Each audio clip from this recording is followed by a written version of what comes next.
has nothing to do with the work, and you love the work. A lot of people do. That's why you get in that field. That's why you wanted that job, right? And sometimes people leave a job, and then they apply that hate to the work. They're like, well, I'm going to leave this field. I'm never going to work there again. I never want to be a programmer ever again because I had one bad experience. No, you love the work. That's why you got into it. You hate the job. That's okay, right? It's okay to hate the job because there's a lot of other ones out there.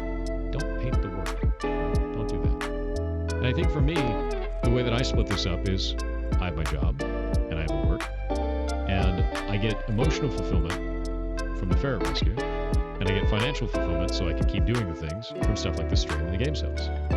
That allows me to do all these things. And it works really well, especially because the ferrets are self-sustaining now, which makes it even more outrageous for me. It's kind of nice. It's really nice. Do you really have philosophy? No. All that shit's life experience, my dude. Hey, look, it's Bezos.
be fine.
racism plays a really good role when there's a void for an actual structural analysis of why the things are broken in the way that they are and why you're hurting financially.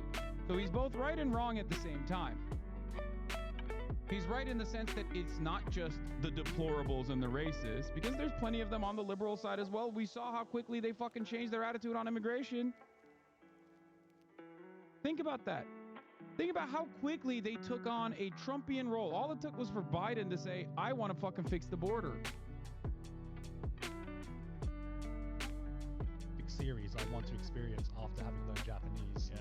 And that's the Monogatari series. Oh, Yeah. I really, really want to experience the Monogatari series after learning Japanese. Because, like, I love the Monogatari series now. Yeah. But I feel like I'm getting, like, maybe half the enjoyment I could be getting, and, like, all the appreciation I could be getting. There's this video I've been trying to write for the longest time called You'll Never Understand Nishio Ishin, where, because, as you said, the Monogatari series and everything Nishio Ishin writes is fucking phenomenal. Like, he's an amazing author. A lot of it translates pretty well into English, right? But the thing that makes Nishio Ishin so amazing is the subtleties and the way that he plays around with the Japanese language, and that shit is fucking impossible to translate. Yeah. And I wanted to make that video because I fucking love Nishio Ishin and the Monogatari series, like, more than anybody. Yeah. But it's like, how do I explain to my English-speaking audience about how you'll never understand it if you're an English speaker? Like, No, that you is need so to know, hard to you do. need to have like a basic understanding of kanji, right? Yeah. To understand Not just kanji, it's Everything. He does wordplay in a way that I've never seen any Japanese author do, and I think that's the whole reason why so many people love him. It's because like, it's like, wow, I didn't know that you could like. He makes Japanese people's Japanese look dumb. That's the only way to describe it. Like, Fair a Japanese enough. person will read that and be like, wow, it's like I don't know this language. Because, like, have you ever seen the Monogatari series? Yeah. I was learning kanji the other day, and I came across Monogatari kanji. Oh yeah, Like, it's like is it like hanase or go? Which kanji is the one where it's like to speak or to tell a tale? Is on like a go, yeah. yeah, go is like one of the meanings is to tell a It's tale. to tell a tale, yeah. Right, and so it's like And Monogatari just means like thing tale. yeah, That's things. essentially That's what what I it and I was means, like, yeah. I saw it and I was like, oh, that's cool. Yeah. Monogatari. Because like that's the thing, right, with the Monogatari series, that even the titles are a play on words. Right. Because bakemono and monogatari is two different words. Right. And he Yeah. just fucking mashes those two words together to just turn it into one thing. Oh, okay. And like that's like the brilliant subtlety of Nishio Ishin. I don't want to say the whole thing because I want to save it for a video, but Okay. it's- So I yeah. was going to ask, how is it reading the light novel compared to watching the anime? Because that's something I've always been curious about, how well the anime has been able to translate his writing Right. into visual formats. I think with like that's the one thing I love about Shaft, right? Is that they do hold this like really weird appreciation for Nishio Ishin's writing, and Yeah. that's why like, you know, Araragi's like monologues are way longer than any anime monologue should. Oh, no. right? Like there is so much. That's why it's Yeah, so I do remember dialogue being heavy. like, what the fuck? Like, can we just end? Like yeah, monologue? like a standard Monogatari episode is like 95% dialogue. Yeah. But it Yeah. needs to be because everything that Nishio Ishin writes is so important to the Yeah, story yeah. because it is really convoluted and it does add a lot of character and like, and you know like if you've seen Monogatari episodes, you know Yeah. how like every now and then there are just like these flashing images of Yeah, yeah. text. Yeah. Yeah, that's all text ripped straight out of the novels. Yeah, I was really confused that would happen. Yeah. I was And- confused a lot during every series of the manga. Yeah. It is confusing. I'm very surprised how big Monogatari got because Same. it like I remember when I first watched it and I'm like, this breaks basically every rule of like filmmaking convention that I Yeah. know. Yeah. It was like, oh, show, don't tell. And Monogatari's like, how about we tell everything and show basically nothing, and you're just gonna enjoy this 20-minute long dialogue, Yeah. and you're gonna fucking and it turns out amazing. And I'm like, Yeah. why does this work? I have never seen something work so eloquently as the Monogatari series. And what surprised me is that it just became like, for the otaku culture back then, it kind of became like a cultural phenomenon. It did, Yeah. especially in Japan, because Yeah. it was just unlike anything. And I mean, you know, Katanagatari in a sense as well. I was gonna say, like, if I was a betting man, I would have put my money on Katanagatari being way bigger than Yeah. Monogatari. Yeah. And it's kind of weird that in the West it was like the other way around, and like people still don't really watch. I think Katanagatari because of maybe it's like I don't know where you can watch it other Right. than illegally. Yeah. Yeah. I have no idea how. You have to buy like a $400 Blu-ray, I think. Such That's a the- shame because it's an Yeah. absolute banger of a It show. is fucking very, great. very So good. good. Fucking Yeah, great. and it's got Yeah. nothing to do with the Monogatari series, just so you know. That's a good thing, honestly. yeah. But Sorry, like you go. recently, there was an OVA adaptation of the first novel that Nishio Ishin ever wrote. Okay. I forgot what it's Kubikiri Cycle. That's what it's Okay. called. And Oh, it was like a 4-episode OVA of it that came out, and I was like, okay, it's Nishio Ishin. It's essentially the series that inspired the Monogatari series. Yeah. So I'm like, this has to be big. Like, you know, of course, every Monogatari fan's gonna watch it. No one fucking watched that OVA, and I was really sad because it is screaming Monogatari vibes.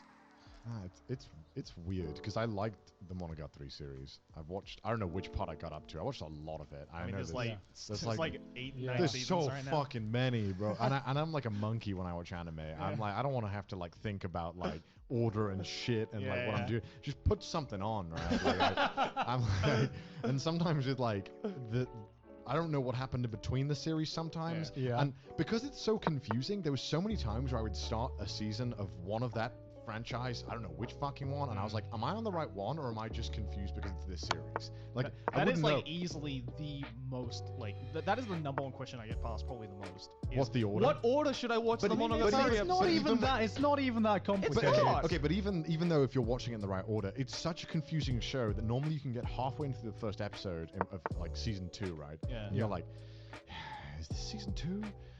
I really like don't know what's going on. Like, but Well- then I guess I didn't have any idea what was going on the whole time. So Yeah. That's the thing, right? Is that the Monogatari series, like one season, is already confusing enough as it is, like in an enclosed story. Yeah. Yeah. And when you look at it on the grand scale of things, it's even more confusing because basically Nishio Ishin pulled a Quentin Tarantino Pulp Fiction style, Yeah, where yeah, like right. everything is out of order, but it's in the same universe, Yeah. right? Man. But I mean, I don't think it matters that much, honestly. As long as you just get like just fucking Google the release order, and then Yeah. you I can't don't know, really man. go wrong. It's stressful though, man. I've somehow fucked it up many times. Like when I watched the Spoke Rohan Kishbe OVAs, Yeah. for some reason, Araki, when he wrote them, gave them episode numbers in the thing. Right. So when you're watching the OVAs, they don't do them in order, but Araki never did them in order anyway, if I remember correctly. Right. So you'll tell on episode 1, it'll be like episode 6, and I'm like, what do you mean? Araki, please stop. And then I'm like, and then you're like, spacebar, right? Fucking Google, right? Which episode is episode 1? And then you see, yeah, episode 1 is episode 6, episode 2 is episode 9, episode 3 is like episode 4, and then you're like, why? It's Why like- would you do He like this? pulled like a George Lucas Star Wars, right? it's like- Where it's it's like like- episode 4 is the first one. But you it's have not to even that, understand. because at least it goes episode 1, like 3, 4, 5, 6, and then it Yeah. goes 1, 2. It's not even that. It's just like 4, 9, 2, 7. Yeah. And it's like, why? No, it's like this not just Haruhi Suzumiya. Like, did you Yeah. watch Haruhi Suzumiya yeah, when it was yeah, airing? yeah. So Haruhi Suzumiya had like this broadcast order, and it was for absolutely no reason. It was just broadcasted in this random order, right?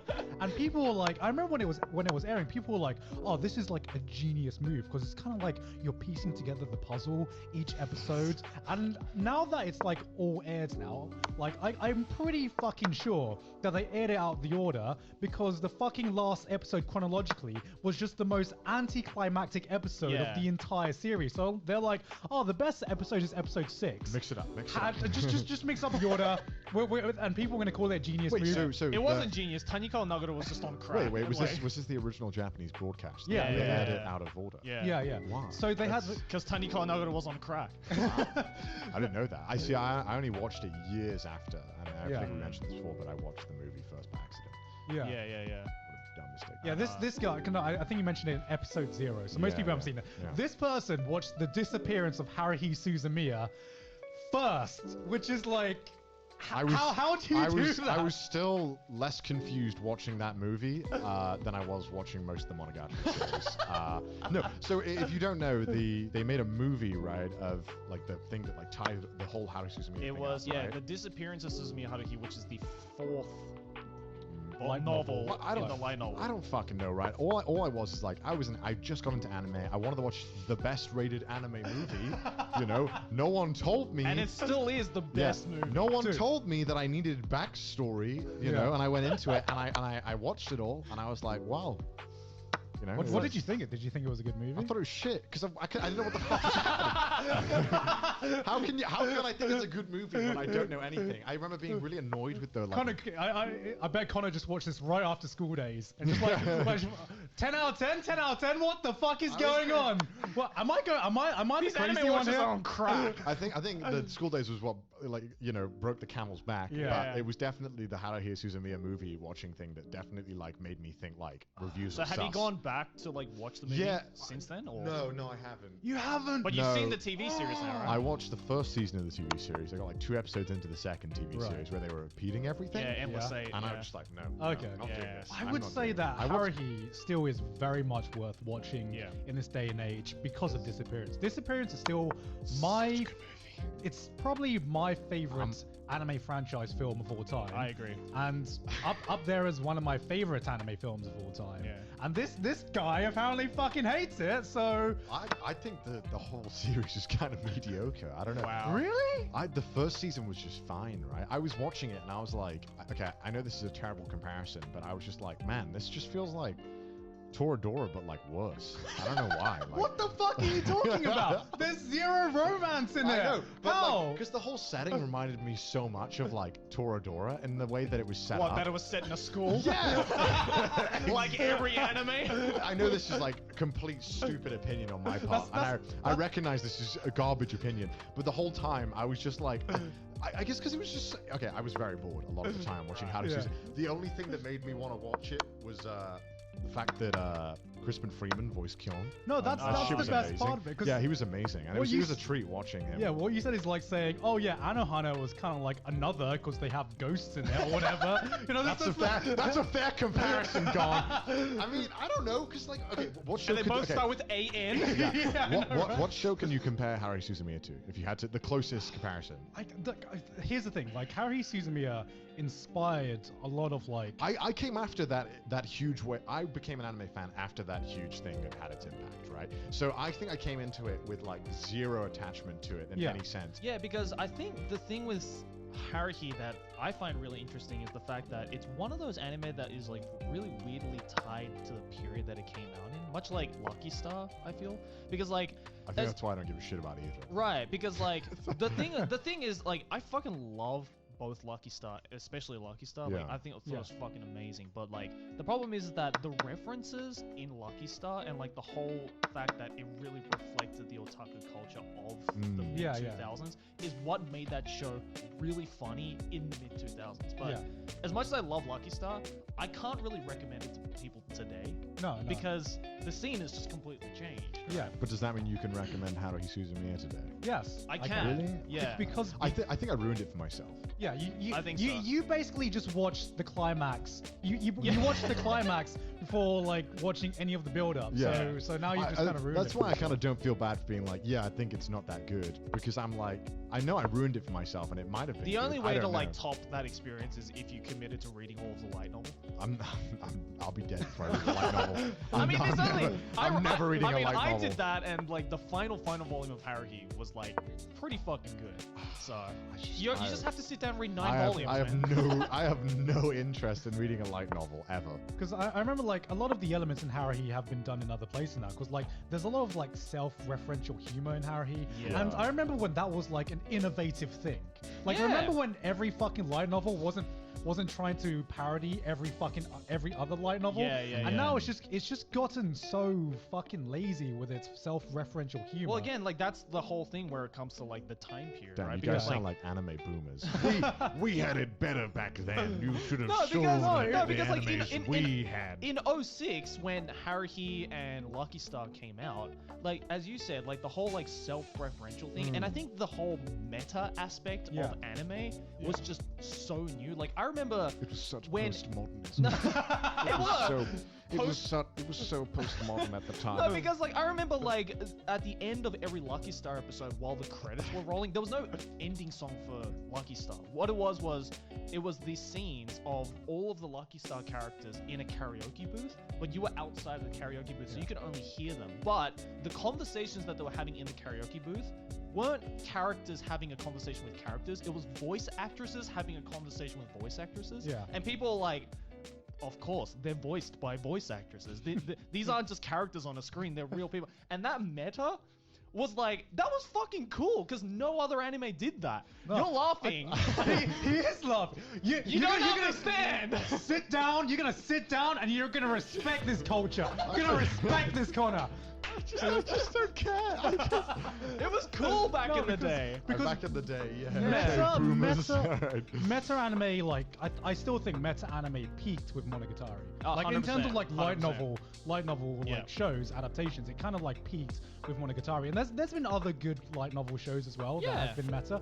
But I'd say, Haruhi really was the first time I noticed it. It was Haruhi and Lucky Star, and then Monogatari was the one that came afterwards. And then it kind of like nothing outdid it. And now Nah. you see a lot of lazy fucking attempts at meta humor and meta jokes. Like there was one anime I saw recently, which was like such an eye-rolling moment, is the MILF Isekai that aired last year. Okay. Everyone's favorite. Yeah. Okay, because it was, everyone thought, it kind of marketed itself as like a parody of the isekai genre, right? Because it's like, oh, it's the isekai genre, but there's a mom this time, it's different It's now. different because there's a mom this time, and I remember there was one joke. Okay, they were in like they were in a hot springs, right? And there's this one tsundere that's in the hot springs, and then she stands up and she's naked in front of the main character, right? Yeah. And then the main character literally says, this is the scene where you're about to hit me, right? And the tsundere goes, but how about if I don't hit you? I bet you weren't expecting that, were you? And the main character goes, you're right. I wasn't expecting that. And the tsundere just goes off crying. And that was the joke! Wow. That was the joke! I remember we had this exact same conversation, the Isekai tier list video. You were like fucking like fuming. I'm like, this is not how you write a meta joke. You basically explained the meta before you told the meta. First of all, I want all my anime scenes acted out by Gaunt like that. Yeah. Very dry. Second of all, I just like... Whereas you tend to watch the trash isekai, I could give less of a fuck about the isekai that's coming Yeah, I'm out, right there 'cause with you. It's so like... it just iterates on itself and then changes one thing. It's like I wouldn't be surprised if there's another slime one, except he's like a green slime next, right? And it's just like that's gonna be the next big That's just thing. season 2. Yeah, it's just a green, and it's just like I just struggle to give a fuck about any of the isekai that come out. Like I wanted to watch the mum one just for the memes, but I couldn't even muster up to like type it in. But the thing is, it wasn't even that good for the memes. Like it was. You saw the title, you're like, haha, I can make a meme out of this, and then I did. Yeah. And then I watched 2 episodes, and I'm like, nah, I'm done. Because I want to watch these shows so I can talk about them, but then I realize like by now maybe I don't even know that 6 months after that show's aired, that meme is long dead, and no one's gonna mention it. Not Not even. 6 months, It's right? like by the time the next season comes around in 3 months' time, no one's fucking And talking then about it. maybe it'll be like a factoid one day. Like, did you watch that Mom Isekai? Yeah. Oh, okay. That's you like- know what I mean? Like, you don't need to watch it for any Right, reason. right. Because for me, watching trashy isekai or just trash anime in general, because apparently that's my brand or whatever, It is. it's just the reason I do it is because it's just the easy turn your brain off show of Yeah. the season, right? Yeah. Like I have to be in a certain mood to watch something like Monogatari. You know what I mean? Like I yeah, can't just be yeah. like I can't just like casually sit down having like my lunch or something and like I'm gonna like Yeah. I'm gonna- Monogatari is like the antithesis of I'm just gonna put something on. Yeah, right? yeah, Like, exactly. You don't put Monogatari on. Whereas with the trash isekai, like I just sit down for lunch and I just put it on, and I just don't have to think. I watch it every week, and then I just and those are the shows I end up watching because they're like the easiest watch because Yeah. I know what I'm getting into. I'm not being challenged. I'm just like, okay, this character's gonna do that, whatever. How much of a brain dead show can we make this season? which Oh, go on. no, which is why I can watch them because they are brain dead. Yeah, yeah, because yeah. I don't have to think. Yeah. Because sometimes where you watch like a good show, right? And sometimes you just really want to be in that right mood to watch something no, yeah, heavy definitely, or definitely, yeah. something good. Mm. But with the trash shows, I never have to be in a certain mood That's to true. watch it. You know what I Right. mean? Which is why I found that I've watched more trash shows because, like sometimes I don't know. I get anxiety sometimes when Okay. if I know I It's know a good show. if it's a good show, but I'm not in No. the mood. Do you know what I mean? No, Yeah, dude, I totally I had feel this you. right. What was the show? Keep Your Hands Off. Easy. It's okay. Right, Yeah. right. Like that was one of those shows where I'm like, I can't just watch this. Yeah, like, yeah. 'cause Yeah. You have to commit to it. It seemed Yeah. like such a passionate thing where I was like, I Yeah. can't just half-ass this. So I watched Yeah. one episode and I liked what I saw. Yeah. But because of that, I just never watched episode 2 because Yeah, yeah. I had to be in that mood to watch it, Yeah. and Yeah. I never was. Yeah. It's those are And the it types of sucks, shows 'cause- that are like really hard to like Yeah.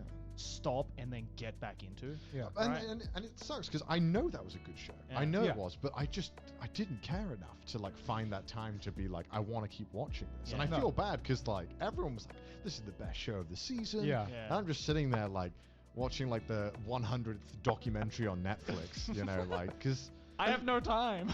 it's I don't know, No, I think it I've had that problem a lot more with anime recently. I feel than you, though. the- I the think other. this is the reason.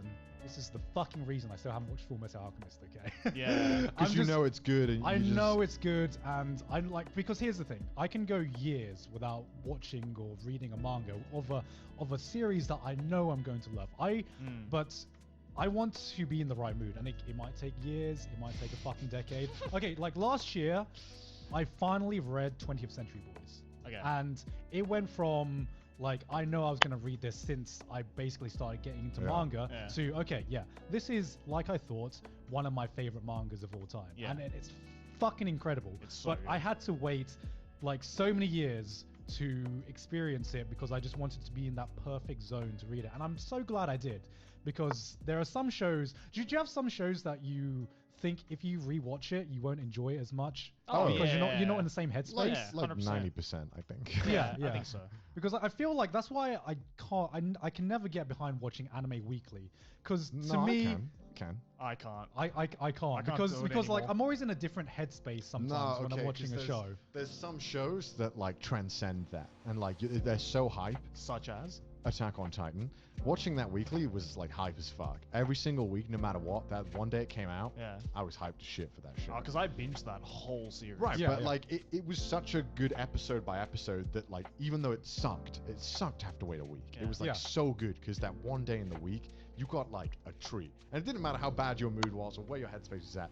For 25 minutes, you could shut your brain off and just have a fucking time. Like, it was great. Man, I used to be able to do that so easily when I was in like Yeah. high school and uni, but like. And as well joining in like the discourse online, you know, like talking about it. Right. I feel like that's a different side that I never got growing up with anime, Yeah. which is the social aspect. Because for me, it was just I watch a show and I'm like, that was an amazing show, and I have Yeah. no one to talk to Yeah, about. same. It's the social aspect has quickly become one of my favorite parts of like watching anime, and it's Yeah, why like I caught up to Demon Slayer on episode 19. Yeah. Right? Like, because I wanted to get involved with the social discourse because the memes Yeah. are great. I love memes. No, the Who memes are doesn't great, love and memes? like it's made it so if a show has like a bad ending or something, I still enjoy it Oh, because 'cause it's a shitstorm on just the Twitter. shitstorm Yeah, that yeah, follows yeah. it. I love Like, that shit. I remember when Darling in the Franxx ended, and Oh. then and there was this shift at like episode 18 or 20. I can't remember the exact episode, and Yeah. then everyone lost their shit, and like it's not a good ending, but I had a blast watching it. You know what I mean? I Yeah. just realized something. I remember that, you know, when Big Ed was a thing. I know, bear with me. This Yeah, is gonna make sense. go This is on. gonna make sense. Big Ed from 90 Day Fiancé was Yeah, a thing, okay. right? Like it was, you know, great memes, fantastic. Mm. I went and started watching 90 Day Fiancé because of that. Yeah. And I was like, it's just like not the same. I was watching it and I was like, oh, it's because I need the YouTube comments for every clip.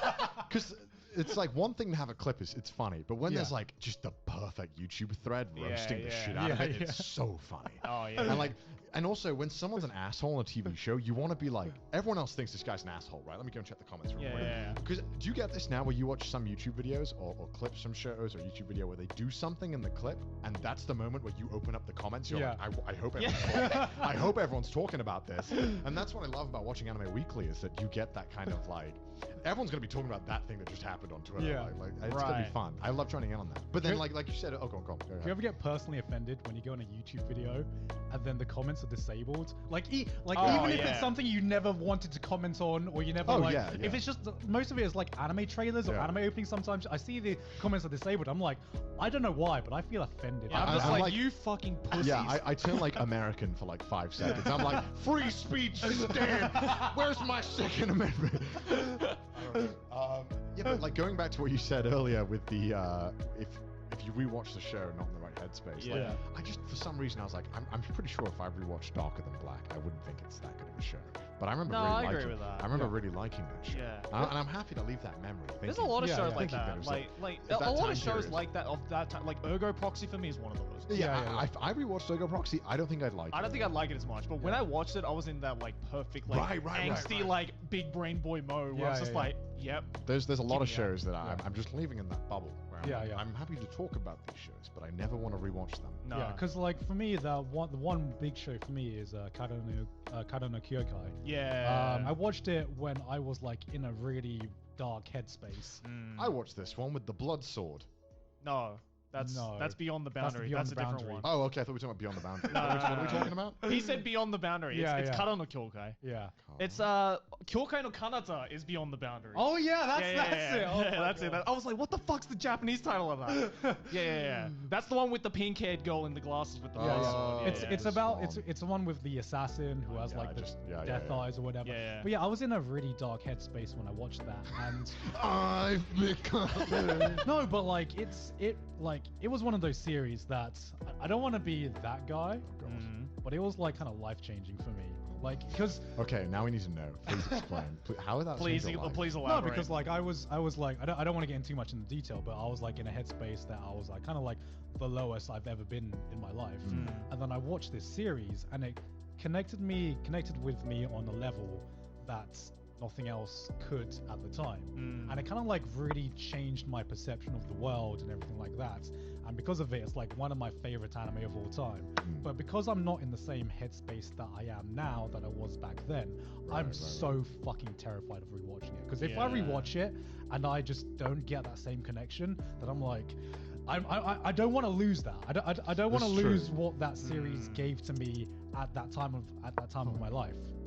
And that's like the one series that I really hold like really close to me. Yeah. And another series is actually Evangelion, because Evangelion I think is one show that is just infinitely rewatchable, right? Because Yeah. every time that I've watched Evangelion, I've got a different experience out of it. I 100% agree with I that. watched it first time when it came out on Netflix. First time ever watching it. Oh, really? How'd you find it? It was good. I mean, I think because it was the mega hype show that it was, Yeah. I think you go in expecting too much. Yeah. Yeah. I mean, I was happy with what I got. It was just very confusing. That's under Hideaki for you. But Yeah. it was great, and I liked how he built the world as a very, very terrifying world. And I feel like it's a lot of anime struggle to do that, Yeah. and like a truly terrifying world. Do you have Yeah. like that one anime that, as Gon said, is like life changing for you? Yeah. I mean, we spoke about it last episode, which fucked up the recording, by the Yeah. way. But Yeah. Bokurano is definitely one of those shows that like I think definitely changed. Yeah. Because it was, again, I think it was a similar thing where I was at a point where I think I was really confused with what I wanted in my life, Yeah. and it really helped like ground me a lot and Yeah. really understand a lot of emotions that I was perhaps feeling. Can we re-talk about Bokurano? Because I Yeah, want yeah. the audience to know about Yeah, Bokurano. yeah. Not enough people have seen Bokurano, Yeah. unfortunately. It's one of those shows where it's not the best show, but it's a very important one that I think people should watch. Yeah. And I don't know how to describe that It's like, very eloquently. disturbing, but not for like the conventional reason Yeah. for it being disturbing. Yeah. Right? So what Bokurano is about is there's this group of kids. This is going to sound awesome, by the way. Yeah.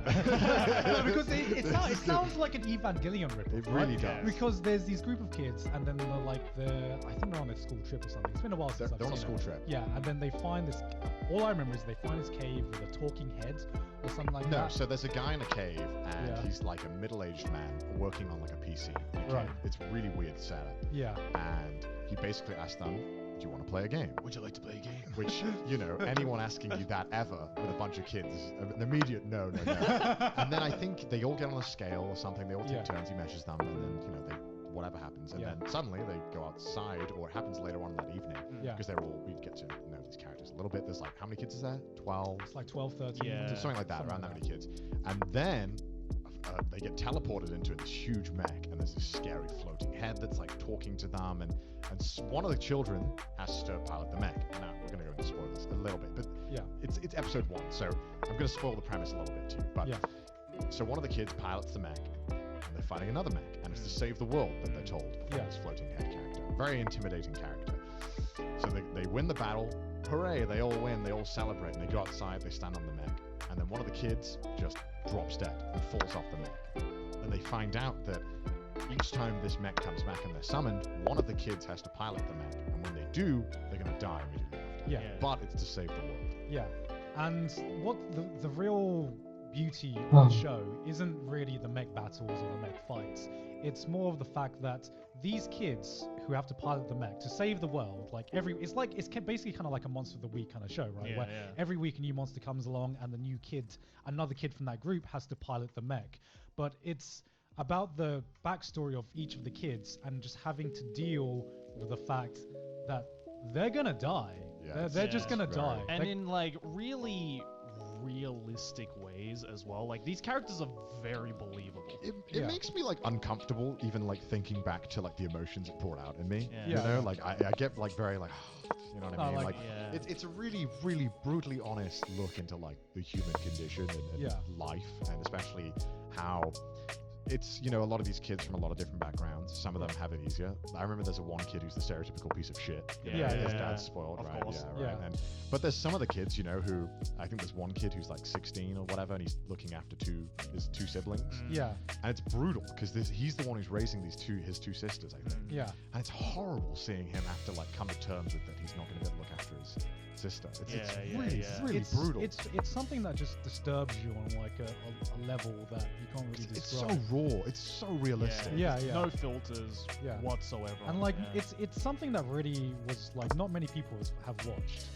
It's something that was really glossed It's uncomfortable. It's really uncomfortable to have to like sit down and sit through. I admit I definitely like did not watch it when it first came out. Like I definitely gave it some time. It's definitely not like, yo, you Yeah. watched the last episode. Like, it's- Hype, but like, because I think the problem with Bokurano and the reason why so many people didn't watch it when it came out is because the way that they marketed it was not that good, not that accurate. No, a lot of no. people are like, oh, it's a mecha. Must just be an There- Evangelion ripoff. There's no world where it's like the number one anime because No. it's just too uncomfortable. Yeah. Yeah. But it also came out in the time period because I think it was like the early to mid 2000s It was, yeah. where there was just so many Evangelion ripoffs. Right, Yeah. right, And right. like they're of like varying quality as well. There's another show that I fucking love as well, which is Rasafon, and that's so good. that's just an Evangelion ripoff. I've no But idea what that is. It's an Evangelion ripoff, but it's still really good. It's really good. It's yeah. like it totally rips off, but it Yeah. goes about it in a totally different way from Evangelion. Yeah, yeah. And Bokurano also sits in this category of the shows that people really looked over because the premise alone sounds like an Evangelion ripoff. It does. It does. But the way they go about it, it's just absolutely harrowing. Just seeing these stories of these kids who have to come to terms with their own mortality, because it's a fucking tragedy. You know what I Yeah, mean? it It's different from Evangelion. Evangelion to me is just Anno's raw cry for help. You know Yeah. what I mean? That's Yeah. like you can't watch like everyone's analyzed the last 2 episodes of Evangelion, and I think it's going back to that meme about the blue curtain, right? Yeah, I'm fucking sure that Anno had no fucking clue what he was doing. Everyone's like, oh, okay, the way that these lines move and the way that it's like very sketchy is like really reflective on Shinji's like mental state. Meanwhile, Anno's just like, we didn't have much of a budget. just want to put that out there. Like, because like but that's why I love that Evangelion, because everyone comes out of Evangelion with something different, because his message was so raw, and he put so much of himself into the series that it's impossible not to like come out with it feeling something, I love right? how like with Evangelion especially that I don't know if it's just Anno is just like trolling like crazy, but there were moments where like the Evangelion fan base and like the like super hardcore analysts Yeah. of Evangelion are like just so committed to this idea of like everything in Evangelion, every piece of imagery, has to be- Yeah. everything has to have a meaning. That I remember when Anno finally came out in an interview about like the meaning behind Evangelion, and he Yeah. just straight up said there is no meaning. It's just the show I wanted to make, and people are like, but what about like the fact that every time the angels die, it turns into a cross? And he's like, I just thought that looked cool, and all the analysts how were it like, is, though. no, he's lying. Yeah. There has to be a meaning behind it. I'm like, if the creator says there's no meaning, What there's is it, no like- meaning, bro. What's Occam's razor, where the simplest solution The simplest solution is the best Is solution. normally the actual solution. Yeah. And it's like Evangelion definitely made me uncomfortable and feel bad for a lot of the characters. Yeah. Like Bokurano just went Yeah. way I mean, deeper. I'd say like Evangelion isn't from like a story They're not even structure remotely perspective. similar. It's not even remotely similar. Bokurano, like I feel like has more of a structure around its plots, where Evangelion just kind of ended on this, as I said, raw cry for help from Anno. Yeah.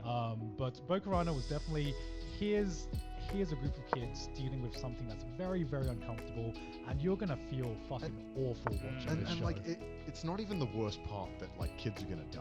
It's like Yeah. sometimes it's their fucking backstories are fucking horrific. Yeah. And I'm not gonna say it because I don't want to spoil it because it's a really Yeah. good one. But there was one episode in particular, and it like after I finished it, it was one of those things where I had to like just sit there for like 5 minutes and be like, fuck, fuck.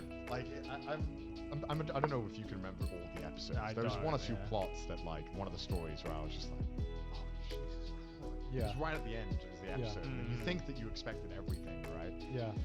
That's what I love though about these like human drama shows, is that like sometimes they may just be like the simplest thing of like just a story between two people Yeah. or one Yeah. person, but if it's done really fucking well, it can be some of the most powerful fucking storytelling ever. I think Yeah. it's more relatable than at most things, and it's really uncomfortable to think that you could be in a situation where you have to come to terms with your death at such a Well, young that's age. why. Well, that's why. Like, I'll say this till the end of time, but like, that's the whole reason why my favorite manga artist of all time is Inio Asano. Right? I was gonna say like the one manga series that I'm still waiting on to be in the right headspace to read is Oyasumi Punpun. Oyasumi Yeah, I need to Yeah, read yeah. that as well. Yeah, I've because downloaded like it. I've read that, I've reread that like 2 or 3 times, like all the Yeah, way yeah. through, and every time I'm just like, oh no, like that's the only way. It's just oh no, Yeah. because it's just so like, and it's not just Punpun as well. Like Inio Everything. Asano is just so good at writing these characters that are just so believable. Yeah.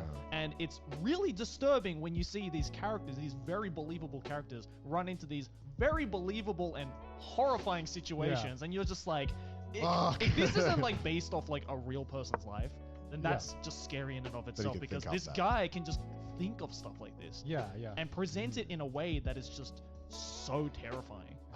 It's like when people are like, man, Danganronpa is really like despairful. And I'm like, please shut the fuck up. Like it's got pink blood for fuck's sake. Like real despair is like uncomfortable. Yeah, like yeah, yeah. Danganronpa is fucking uncomfortable. It pisses me. Sorry, I know that. But it's a good my game. It's a probably good my game. pissed off. waifu died. Yeah. You probably yeah. pissed off so many Danganronpa fans with that now. when you see these characters like they're about to die in Danganronpa, it's like who the fuck gives a shit? Like, Yeah. I'm gonna, Because I feel like there are certain levels, because like everything that the series that we've talked about is just like it hits you. I don't want to say it, but like it hits different. It do be hitting different. okay. To a reason why you should watch this. If you're like me, I'm a person who avoids these kind of shows like The Yeah. Plague because I cry at like anything. I cry at like Deku when he says anything in My Hero Academia. When Deku screams even like a little bit, Yeah. I'm like I'm Yeah. in tears. I don't know why. It's like a human reaction. I'll cry at anything. So I normally just Right. watch shows that I can turn my brain off to. Yeah, because I don't want to right. have to get into like oh fuck's sake. Yeah. I'm really I'm scared feeling now. I things. really just like want, now that you've said that, I really want you to read like an Inio Asano. No, I will. No, I know it's gonna No, ruin 'cause me, it's- and that's it's- why like I stay away from it. But like, please watch Bokurano. You will Yeah. not Yeah, regret it. Bokurano's No, great. it's if you're in the right headspace for that kind of show, because like you know when you have like social barriers up and Yeah. you see something that's sad or something, it's Mm. like yeah you feel sad, you cry, whatever, but there are some shows that you're like you don't know whether you want to cry or you Or just lie down. or just lie down and just like disappear. Yeah. Yeah. Because there's plenty of romance shows that like have really left me kind of like very sad. But it's Yeah. a different feeling. Like It's a different feeling. Golden Week made me very sad a lot of the time. Is that what it's called? Golden Week, right? Golden Time. Golden Time, Yeah. whatever. Yeah, Golden Time. Sorry, Yeah. I'm an ape. Yeah. I like Golden Time a lot, and it made me very sad, very upset a lot of the time. Yeah. But like, it's just like a it's not. I don't leave that feeling like, oh man, there's no hope anymore. I felt the same way when I watched Sakurasa as well, because like okay. there are some, because like that seems like all like, oh yeah, you know, cute, you know, kids in a room, you know, just romance Yeah, stuff. But some of the backstories of some of these characters, I'm just like, fuck man. That's the only way I can describe it. Just like, fuck man. Yeah. Like that's just sad, dude. But yeah, as you said, it's not like, it's sadness and despair are just two totally different emotions, right? Because it's kind of like those kinds of shows where, you know, I use the, you know, oh, it changed my life kind of, which is really corny when you say it. Yeah. But it's just one of those shows where you finish and you just sit down and you just like stare at a blank wall and you're like, Yeah. oh, whoa. Yeah, it's the big whoa. sigh, Yeah. right? Yeah, that's yeah. it's It's the big sigh. Yeah, it's that big sigh of just. You can't even like listen to the ending song. You're like, I can't listen to this. Yeah. I need to be in silence right now. Like I remember being very sad and having a similar feeling watching BoJack Horseman, and it taps in the same areas. I know you're laughing because I did. I by the way, last time we recorded this, I said an analogy where Bo The most Carano, amazing Bo analogy. Carano, right? To sum it up to you, if you're familiar with BoJack Horseman, Bo Carano is, imagine if BoJack Horseman had 12 kids and they were all equally as fucked up as BoJack Horseman. And then they all had to get sacrificed, and you slowly got to hear the backstory of these fucked up BoJack Horseman children. It's so fucked up, and it's like different because in BoJack it's his own fault, right? And it's all that, and whatever. It's very, very sad. Okay, whatever. Yeah, It's just yeah. it hits differently, It like hits you said, different. and I hate it. Because I think one other series that I watched that just hit like really deep is this for like 4-episode OVA based on this novel called No Longer Human, which is like a classic Japanese novel. I think. All summer. Yeah. Mm. That is like probably one of the most harrowing things that I've watched. Never heard about it. What is it about? It's written by this guy called Dazai Osamu, who is considered like one of the three greats Okay. in traditional Japanese literature. He was like a guy from The like, big three. So- He was the big three. He was So what's the story about in this one? It's like it's been a while since I watched it, but I'm not sure if it's his like autobiography or if it's like based on his life story. But it's just based on his life story. I okay. believe. So it's just based on this life story about this guy who just keeps taking L's, man. Like imagine if you just take L's your entire life and you're just looking for that one win, but no, you just keeps becoming you out. just Yeah. you just keep taking L's your entire life, and I Damn, that can't. sounds like the Joker. I'm joking. No, but it's this guy who just gets more and more depressed as his life goes on because it is based on his life story. So like this character, it's someone who's like clinically depressed, Yeah. right? And he's so depressed that he tries taking his life multiple times, Okay. right? With women that he's been with or just people that he finds, and then he just keeps living, which is actually true. Like the author tried committing suicide several times, and then he succeeded. Yeah. He actually succeeded. So he that's drowned himself. yeah. So that's like the headspace of the author who wrote this, and like it's the story. Wait, so like I can't. Wait, so he died? Yeah. He What? finished after finished? finishing this story. After he finished, this was the last novel he wrote Yeah. before he Oh my drowned God. himself. Yeah. So it's just fucking. It's the most like. That's like one long suicide note then. Yeah, kind of. Yeah, Pretty yeah. much, yeah. Because it's just like Damn. a raw peek into the headspace of someone. This is our most depressing episode. Yeah. I'm sorry. It's Carry on, really no. good though. Yeah. It's a really good piece of literature. Yeah, because like it's just this. It's just based on his life story and just all the shitty things that happens to him, and then it ends with just you think he's found like this ray of hope, right? You think he's found his ray of hope, and then he just gets shit on once again. Like imagine if someone has stage 4 leukemia, and then you just find out he has AIDS as well, and then he gets kicked on, and then you just kick him while It he's just keeps going. Yeah. and like how it ends is that he's like so like he doesn't even think that like if he commits suicide, that's not even the right way to end it. It's called No Longer Human because he feels like he's so low that he's no longer human. Like he no longer is in this human world, and it is the most harrowing thing I've used harrowing a lot because I don't know I like mean- it's the only way to describe. I don't know. I mean, because you're essentially reading the full, right? Like Yeah, you're yeah. reading the- Pretty much. Man, that sounds like a Yeah. Yeah. It's brutal. Is the Yeah. only way to describe it. I mean, I like those experiences, but Yeah. they are, like you said earlier, you have to be in the right headspace. Because Right. I feel Yeah. like if you go into it like already like pretty fucked up, like Yeah. you're not feeling too great, it's not going to do great for your mental health. I think No, I think the one problem as well with No Longer Human, and the reason why probably not a lot of people like know about it, Yeah. is that not just because of its like subject matter, but just the fact that anime fans today know Dazai Osamu for that one Bungo Stray Dogs character. Yeah, know? it's true, isn't it? Yeah. But like, and people are like, oh, Dazai, yeah, he was my husbando in Bungo Stray Dogs, not knowing that the real Dazai was the most depressed fucking author in like probably Yeah. all of Japanese literature. Yeah. And he wrote some, not just No Longer Human, but he wrote some amazing pieces of literature. Yeah. Just because, again, he based it so much on his real life and Yeah. the fact that he was just fucking depressed as hell. Yeah, And because like yeah. I feel like you have to be in that headspace to write something that powerful, and Yeah. just that raw, that just hits and just cuts that deeply. It's like an Edgar Allan Poe situation. Yeah, right? yeah, Like right. you can't write dark poetry like that unless you had a Mm, fucked up mm. life growing up. So Yeah. I feel spoiled. I don't have anything to worry about. sorry to bring a downer of this Yeah, episode. People bro. even watch less. But bottom line is that, you know, regardless of the fact that we did like talk about a lot of like depressing pieces of literature and media, like Yeah. just because it like puts you down at the end of the day, it doesn't mean it's something that people should skip over. I think that No. it's equally as important to experience those kinds of I mean, anime and literature. I like to do that so that I'm comfortable with having those emotions prop up sometimes. Right, Yeah, right. That I feel like I have at least some experience dealing with them. Mm. Maybe when it's someone else, it's a lot easier. But if you do get to that point where you are starting to feel like that, it's like, okay, I kind of understand where this is coming from. Yeah. Yeah. Maybe I know better how to process it. Mm. Yeah, like question to you guys, going off this then, but it's a bit less depressing.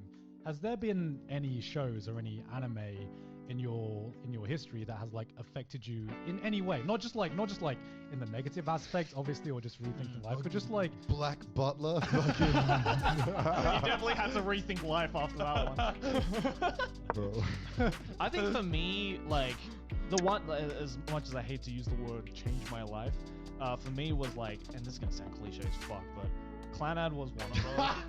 It was. I know. I totally understand where that laughter comes from. I'm sure there was a handful of people who laughed at the same time, right? Because it's so cliche now to say that Clannad changed your life. But when I watched that, like, all the way through, it, like, straight up, because that was the story fucked me out. that was the first time that I, like, in not just in anime, but in any piece of media, that Yeah. I just fucking broke down crying. Yeah. Because especially that second half of Planet After Story was just the most brutal payoff Oh, yeah, that was- to the longest build-up, right? And just, I don't think I'll be able to. That's again, like, going back like million topics. That's another show I don't think I'll be able to watch again. yeah, Just Story. because, again, I'm not in that headspace, and it's just something. It's not just like the fact that it was just a sad anime, Yeah. but I think it's just the fact that, again, you've been kind of following these characters' lives all the way through, whereas like most, you know, visual novels or like romance stories would end with the couple getting together.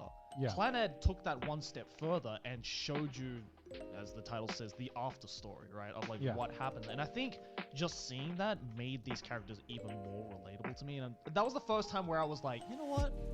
Family is cool, man. Like, family's fucking dope. Like, before that, family was just like a thing Mr. you. Christian man. It was like because before, like, you know, the concept of like family was just very much like everybody else, where it's like, yeah, of course family's cool, like, yeah, everyone wants a family, but like Clannad was that one show that really dug into like just how important family is. And I think that, like, I mean, as weird as it is to say, after I watched Clannad, I became way close to my family. And I think that's like a big That's aspect. pretty wholesome. That That's it pretty is wholesome, and Yeah. it, that like really changed my Wow. life. I feel. I feel really bad now. What? Because you're talking about how Clannad changed your life. Yeah. I couldn't fucking finish the first season. Yeah, I know. To be That's fair, the problem, though, the- right? I Yeah. watched Clannad and After Story. Yeah. And I think Yeah. the whole time when I was watching Clannad, I'm like, when's it gonna get good? Yeah. When? I'm Don't fucking sing that Dango song one more time, bitch. I dare you to sing that song one more time. Because like I remember watching the first 8 episodes, and I'm Yeah. just like, It's- man, it's- this is trying really hard. This is Yeah. trying really Fucking hard. boring. Yeah, but that's the problem, right? Is that like the thing with the first season of Clannad, I never say to people, hey, you should watch the first season of Clannad. Yeah. Because I know that Yeah. on the grand scale of things, the first season's fucking But boring. you can't appreciate the second season. That's the without- problem. You can't jump into After Story without having experienced these characters. Yeah. And it is important because a lot of these characters do make a very significant impact in After Story. But I guess, you know, it's really hard. I guess especially now. Like maybe back then you could make someone watch 25 episodes. Yeah. Yeah. Bullshit to get a good payoff. But now you can't do that. Like, No. No. I just don't think you can recommend it anymore. Right, because like the story structure and the joke structures that pop in, it's just so overdone now that like it just seems like an aged version of everything that you can see today. But back when Clannad first came out, in like 2009, I believe. Yeah, it was about 2007, I 2009. Yeah. think I watched it after I watched Haruhi Suzumiya the first season. And I remember Right. thinking, like, this is just, like, shittier. than everything. like, the school dynamic was just garbage. And I remember being Do you like, just watch every high school anime and just like, yeah, it's in high school. Yeah. It's the same It show. must be good, it's right? the same no, show. no, I like to compare the high school animes and see what, like, dynamics they got going on and see what I'm Oh, enjoying. their uniform is different to the Yeah. one before. This one has a model in their school? Okay. that's Like better. going off topic. Like I remember the first time I watched Seraph the End, and I remember it was like a show with a post-apocalyptic show Right. about like how vampires had taken over the world, Yeah. and then for like 4 episodes in, there's just a fucking high school. And I'm like, why is there a high school? If there's one show that doesn't need a high school dynamic, it's fucking this show. I'm like guilty because like I'm like the only guy I think who has read like all of that manga so far. Like it's still. Oh, coming I'm the out. complete opposite guilty. I never consumed anything about it, which is so weird because for the longest time, I don't know if you Dude, guys got these messages. So many people were asking me to make a video on Seraph the It's End. got a really big female following. Yeah, Yeah, but yeah, have it you does. noticed? I don't think there's been a single anituber that's made a video on it. because they're all dudes. I mean, not even like the few females we have in the the, anituber the community. have made first it. episode of Seraph the End was like Yeah. one of like the best first episodes. Of, like Yeah. I remember for a while that we had. It was Yeah. such a good first episode. And then, Right. yeah, No, it And was then they're like, it was really good. world ending, wars, and then yeah, like you said, high school. And then it's like, it gets really good again when they leave high school. Because they Right. No, quickly, it does. They quickly abandon that, and I'd like to think that's the artist, the author being like, yeah, this is It's like kinda- shit. Go back. yeah. It got really good, and I'd say we're like about 2/3 through the manga because it hasn't finished yet, but about 2/3 through the manga where it is right now, it gets amazing, Yeah. and then it goes like not so good. Yeah, because did the manga deviate from the anime? Because I remember watching all of the anime, and it was one of those shows where I had a good time watching it. If I remember correctly, the manga was really similar to the show. Right, right. And they build on a lot of the things that I thought were really interesting in the show amazingly in the manga as it goes on. Yeah. But then it became really weird and world-ending plot kind of like trigger-y. Right. It's I don't really like the main like the final villain that they have as Yeah. well. Like it's just a fine. It's fine. It's Right. it's one of those It's shows fine. where I'm like, I had a good time watching it. I'm not gonna rewatch it. I'm probably not gonna remember most. Would of the you stuff that happens. recommend people to read it or watch it? Because I haven't done either. And if you I would say watch it, and if you like what you watched, then continue onwards. okay. You Yeah. will probably enjoy it, I think, Yeah. Okay. up to a certain point, and then you'll start to be like confused and. It's good though. It's good. I like how they did a lot of things. And like, well, it sounds like the most Trump sentence ever. I like how they did things. They did a lot of good things. It means a lot to me. It did things. I like the things they did. It was No, I totally get it though, because I actually agree with you. Like, it was good. I had a good time. it's like the most 6 out of 10 ever. It's like it's very decent, and I have minimal complaints. Yeah. There's not much to it, and you're just kind of like, I'm happy with what happened. And I Yeah. don't want any more.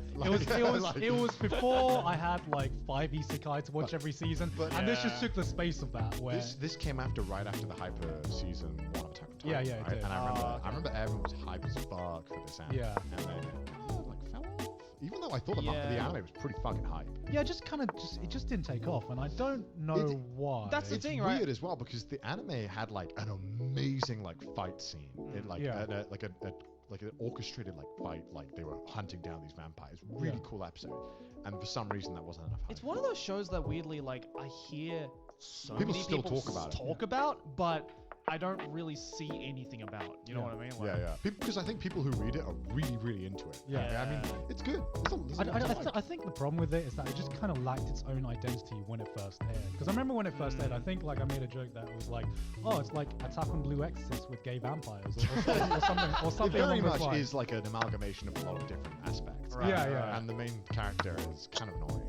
Yeah, which yeah, is- that's true as well. well, that's never a good sign.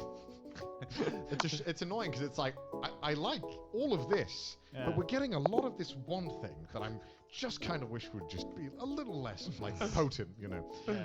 Yeah.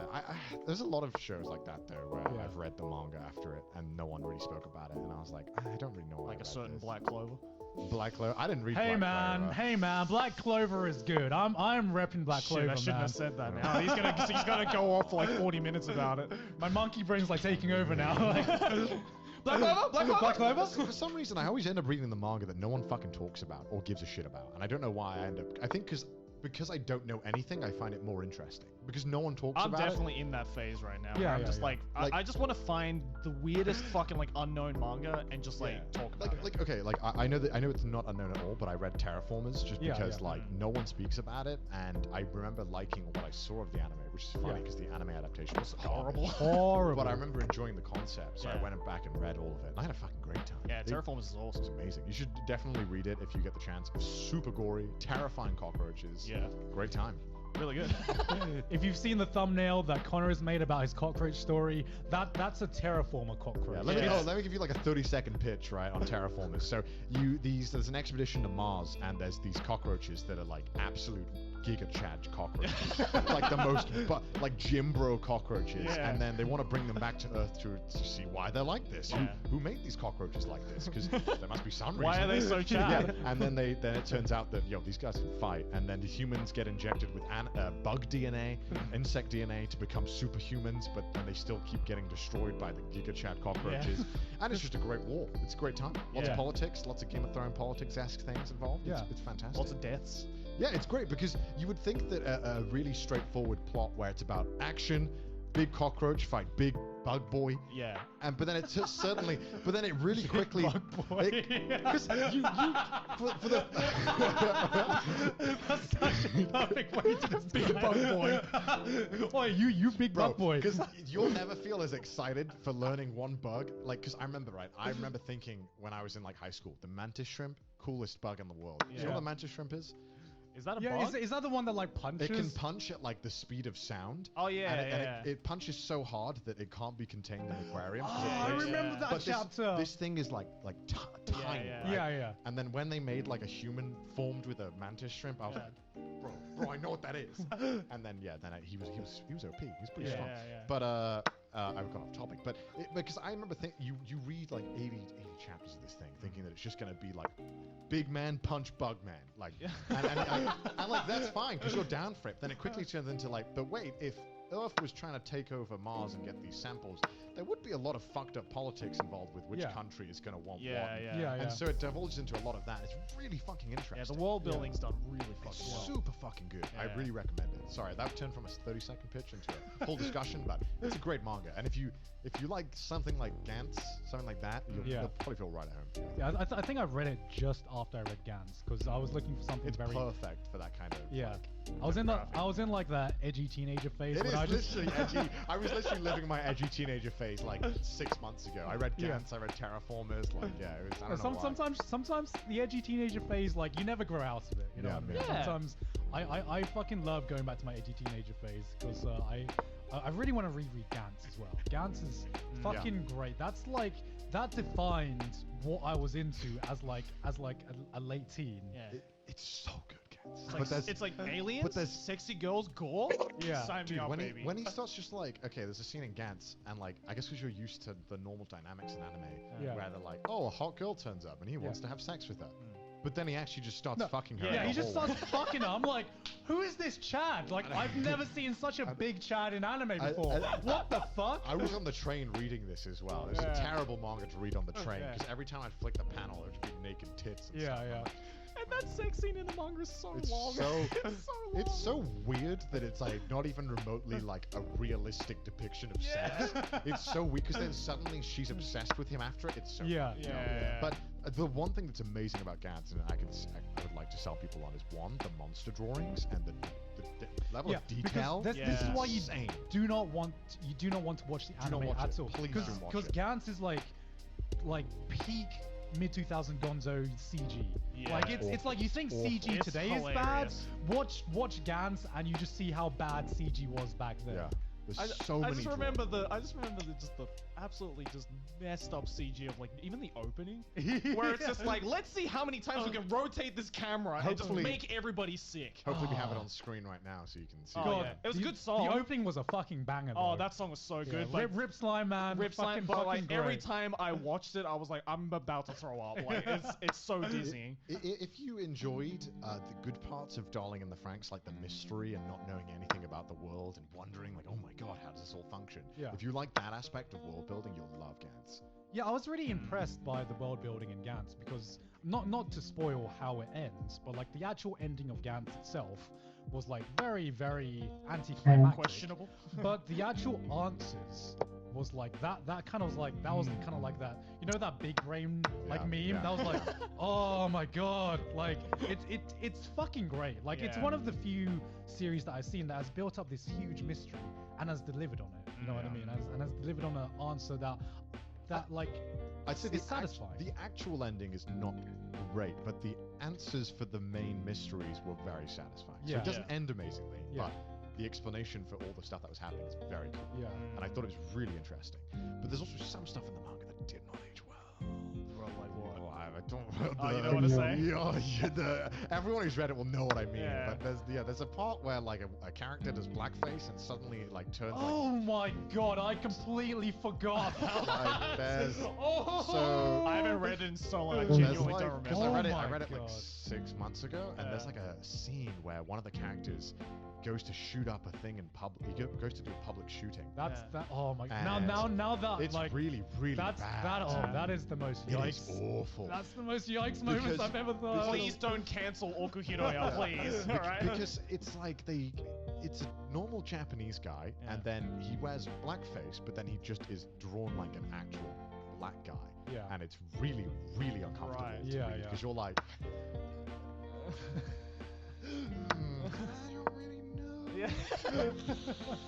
And then that was the moment where I went online to be Yeah. like, has anyone else realized how fucked up? And then immediately everyone was like, it's good, but it's we kind of turn a blind eye on it. it's the yeah. one thing that makes it really hard to recommend because Yeah. it's a very interesting series that does a lot of cool things, but then it's really like that part is like you kind of wish that wasn't there because then Yeah. you could recommend it to edge people. Yeah, Yeah. It's just too much. I mean, it's just like a example of something that hasn't aged well. Because when I read that as a kid, There's a lot of nuance that is lost in Japanese culture Yeah, about yeah. that kind of Yeah. stuff, Yeah. but it's still, even for Japanese standards, is pretty awful. It was, yeah. It's- Like when Gantz was like serializing, it was very like lopsided in terms of like, is this And you know, okay or is this not okay? You know, if the Japanese audience is concerned with it being racist, then Yeah. it's like I It's don't know. It Yeah. was like it's definitely the one giant stain on like Gantz in general. I think so. Other than the 3D CG. That's a pretty damn. I mean, that's just the stain. Yeah, that's just like the shit stain on the And they had a underwear, live right? action movie, didn't they? yeah. Yeah, but the live action was not as horrible as a lot of people thought it was going to be. Because I watched the live action Yeah. and I was like, you know what? It wasn't amazing. Like solid 5 out of 10. Okay. But Yeah. there was definitely a lot of like questionable CG about it because of course Japanese live action. Obviously. Right? But the way that they actually like did the whole Gantz thing and the whole feel of it, the whole like despair of like, oh shit, this world, we don't know what the fuck is happening. Yeah. They did that really well in the live action. What do you think is like the best live action anime movie? Because that's hard. Because it's Oh. like, I which- want to say, which one do you I have to know sift through? which one it is. I honestly, Which one is for you? Gintama. Oh yeah. I'm not familiar with Gintama. The Oh, sorry, Gintama that live is- action, I've never laughed that hard watching a live action. And like, not even like, I'm not talking about like Dragon Ball Evolution, like ironic laughing. Like, it's genuinely Funny. it brings out the Gintama spirit so fucking well. And I don't know how the hell they did it, because you read a manga like Gintama, or watch an anime like Gintama, and you're like, there's no way this can be live action. Yeah, Like, yeah. no fucking way. Like, you can't translate this Yeah. comedy into live action. But they somehow The did Mad it. Lads did it. I'm like, the casting was perfect. The costumes I'll take your were word perfect. for it, because I have no Yeah. idea. Even the action scenes, because the second half of it goes into like the first story arc of Gintama. Yeah. And concludes it. And I'm like, wow, this is actually like really good CG and really good choreography, and it's like very believable Gintama movie. Like, I would Yeah. watch that again. That's how good it is. I was pleasantly surprised with the JoJo Part 4 movie. Really? It was like, I didn't like it. Really? it was like fine. I didn't I like thought it. some of the scenes they did pretty good. I mean, that's the thing with live action anime movies, right? The bar is so low that just Yeah, like, simply- is it good simply compared being to all fine. these other shit, Being- or is being- it just like yeah. genuinely Being passable is like the best compliment Yeah. you can give an anime live action. 'Cause Right, I remember watching the Ghost in the Shell live action, and I remember how offensively average it was. Yeah. Like, it was like I couldn't form an opinion on it because I'm just like, it's okay. It's like the Ghost in the Shell one was really weird, because it's like, if you watched it as a Ghost in the Shell live action, it was like a 4 out of 10. Yeah. But if you just watched it as like, if you just thought like, okay, this is just a standalone like sci-fi. complex. Yeah. Shut the fuck up, God. Big brain references. You know what? I watched Alita the Battle Angel was like really good, and you totally forget it's a Did manga. you think it was good? I thought it was pretty I good. thought it was kind of I, shit. I think that's one of the best like anime or manga movies we've had. Really? Yeah, I mean, Yeah, it what was. It was- the ending was just whack, man. Yeah, but like, I mean, everything up until the ending was. for me, Alita was very much like Ghost in the Shell. Whereas like, as a No, I put it higher than Ghost in the Shell. It was because higher than have you- Ghost in the Shell. Have you read Alita? No, who the fuck is read? I have. yeah, Joey's That's read why I watched the Joey's movie. read everything. Though. That's why I watched the movie. If it- I it's- bet if I watched the manga, I'd like it. Yeah, very much like Ghost in the Shell. Watch If- the manga. Sorry, I bet if I read the manga, I'd appreciate. Yeah. I'd like the manga more. If you, it's like Ghost in the Shell, right? Like, people who are fans of Ghost in the Shell before they watch the live action were like, that was a shit adaptation of Ghost in the Shell. Yeah. Alita's the exact same. I guess It's so. good as a standalone movie, but as an adaptation of Alita, it was pretty weak. But at least the Hollywood one's better than the Japanese adaptation. Yeah, I mean- Did you watch yeah. the Attack on Titan? Yeah, live action? Yeah, oh my god. What's with them being like Nazis? What's I- with that? What's I got invited by Madman in Australia Oh, no. to Okay. go to the cinemas on the day, like the No. premiere Oh day. no. And they were like, you can bring a +1. So I brought my best friend, Yeah, like yeah. who's Yeah. like a huge anime fan, and we watched it.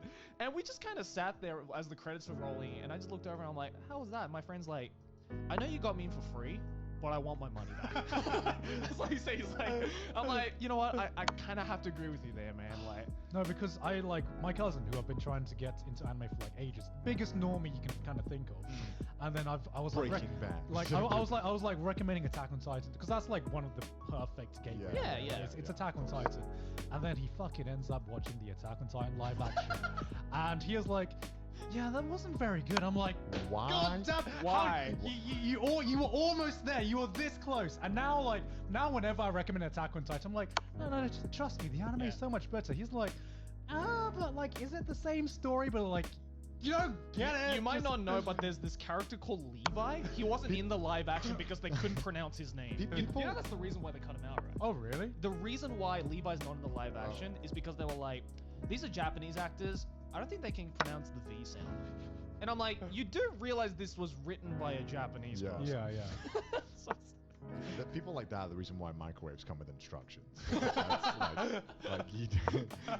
they need a hand to hold for everything. Yeah, right? like, Yeah, oh yeah. my god, you watched the fucking movie? Oh my god. Like, How'd you fuck up this how did you badly? fuck this up? Like, man, I kind of just stay away from the movies though. I stay Yeah. away from all anime movies. I think the only I one know I I've should. enjoyed is Edge of Tomorrow, which I didn't That even. one was really good. I Tom didn't. Hanks? With Tom Hanks. Tom, Tom Cruise. fucking Tom Cruise. Tom Cruise. I wish Yeah, Tom Hanks If it was did Tom that. Cruise, Tom Hanks, that would.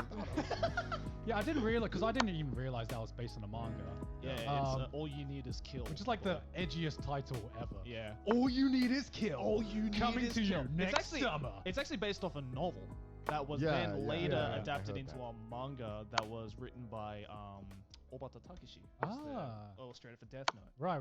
Yeah, which is also very good manga. So when I saw, because like I picked up the novel while I was in Japan, because I was just like, all you need is kill. Fuck yeah, dude, that sounds awesome.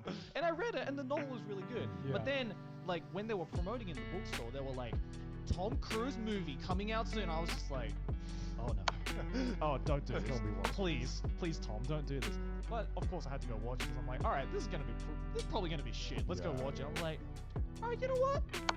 was good. I'll give you this one, It Hollywood. was good. You It was did good. You did good. It was one of the few films that I watched it, and I was like, oh, I gotta go read the source material now. 'cause Yeah, I yeah. want to, and it was quite different from the source material. It wasn't was. exactly the same, but that's how you adapt a live action movie, in my opinion. You gotta change some things. If there is something that is just, if there is a concept in a story that you know will never work in live action, don't put it in. Yeah. It's so simple, and yet there are so many fucking productions and directors who are like, no, we can do it. No, we can definitely. Assassination Classroom, giant yellow guy, fucking man. Yeah, that was- CG will fix That that. was a weird adaptation. I don't know why, but I've slowly started to find myself like watching live action anime movies. Why? It's just Why? like, Why would you do this to yourself? because it's just You're gonna like, give me shit for watching trashy guys. it's just a guilty pleasure for me now. Even if it's because I watched the Erased live action as well, and even though I didn't like Erased, but That was on Netflix, right? yeah, but purely just because I was like, it's the perfect example of curiosity killed the cat, right? Because it's like I'm so curious to be like, But there's how could they possibly adapt this? And then I go into it, I'm like, amazing. I just wasted an hour and a half of my But life. if you, there's just some anime adaptations you just know they're shit. Yeah. There's some you watch for the train wreck, but not Yeah. all of them. Like Erased, you don't need to watch. The Fullmetal Alchemist live action, you don't need to watch that. It's gonna be shit. Yeah, that's the one thing I still haven't watched. You know what I'm gonna do? The Death Note one is. I'm No, just, you I'm should just, just watch I'm live just gonna watch a live action movie now. And you'll be like, guys, Fullmetal Alchemist isn't that good. What the fuck are you talking? It sucks. Fullmetal Alchemist sucks. What were you guys on? Please do that. No, please do don't. that. Please don't. You'll Please. actually ruin the story for yourself. You'll get a speed run story, and it'll like. It's just awful. I mean, the only reason I watched the Death Note one is because I wanted to be able to help with the discussion on Twitter. Oh yeah. Yeah, yeah. I mean, I got a great video out of it. Right, so- but if you can't, yeah, exactly, right. You can Yeah. clown on it. It's great because everyone's gonna be waiting for it. But Yeah. you can't clown on the Erased one because no one gives a fuck. well, that's why I didn't make a video on it. no, I'd be like, why watch it? Why Yeah. waste an hour and a half? Why? I mean, I've done that with more. I think there are more anime live actions that I haven't made a video on than ones that I haven't made a video on. Just because no one needs to know this is shit. I just need to know this is shit. I don't need to share this because everybody already knows it's shit. Like, I didn't have to make a video on the Parasite live action because everybody knew it was going to be shit, but I needed to know that it was going to be shit. And sure enough, I found out that it was absolutely garbage. You know what blows my mind? That sometimes they only make the anime to promote the garbage movie. Yeah. Like, was Parasite one of those situations? I know Kaiji, the Gambler one.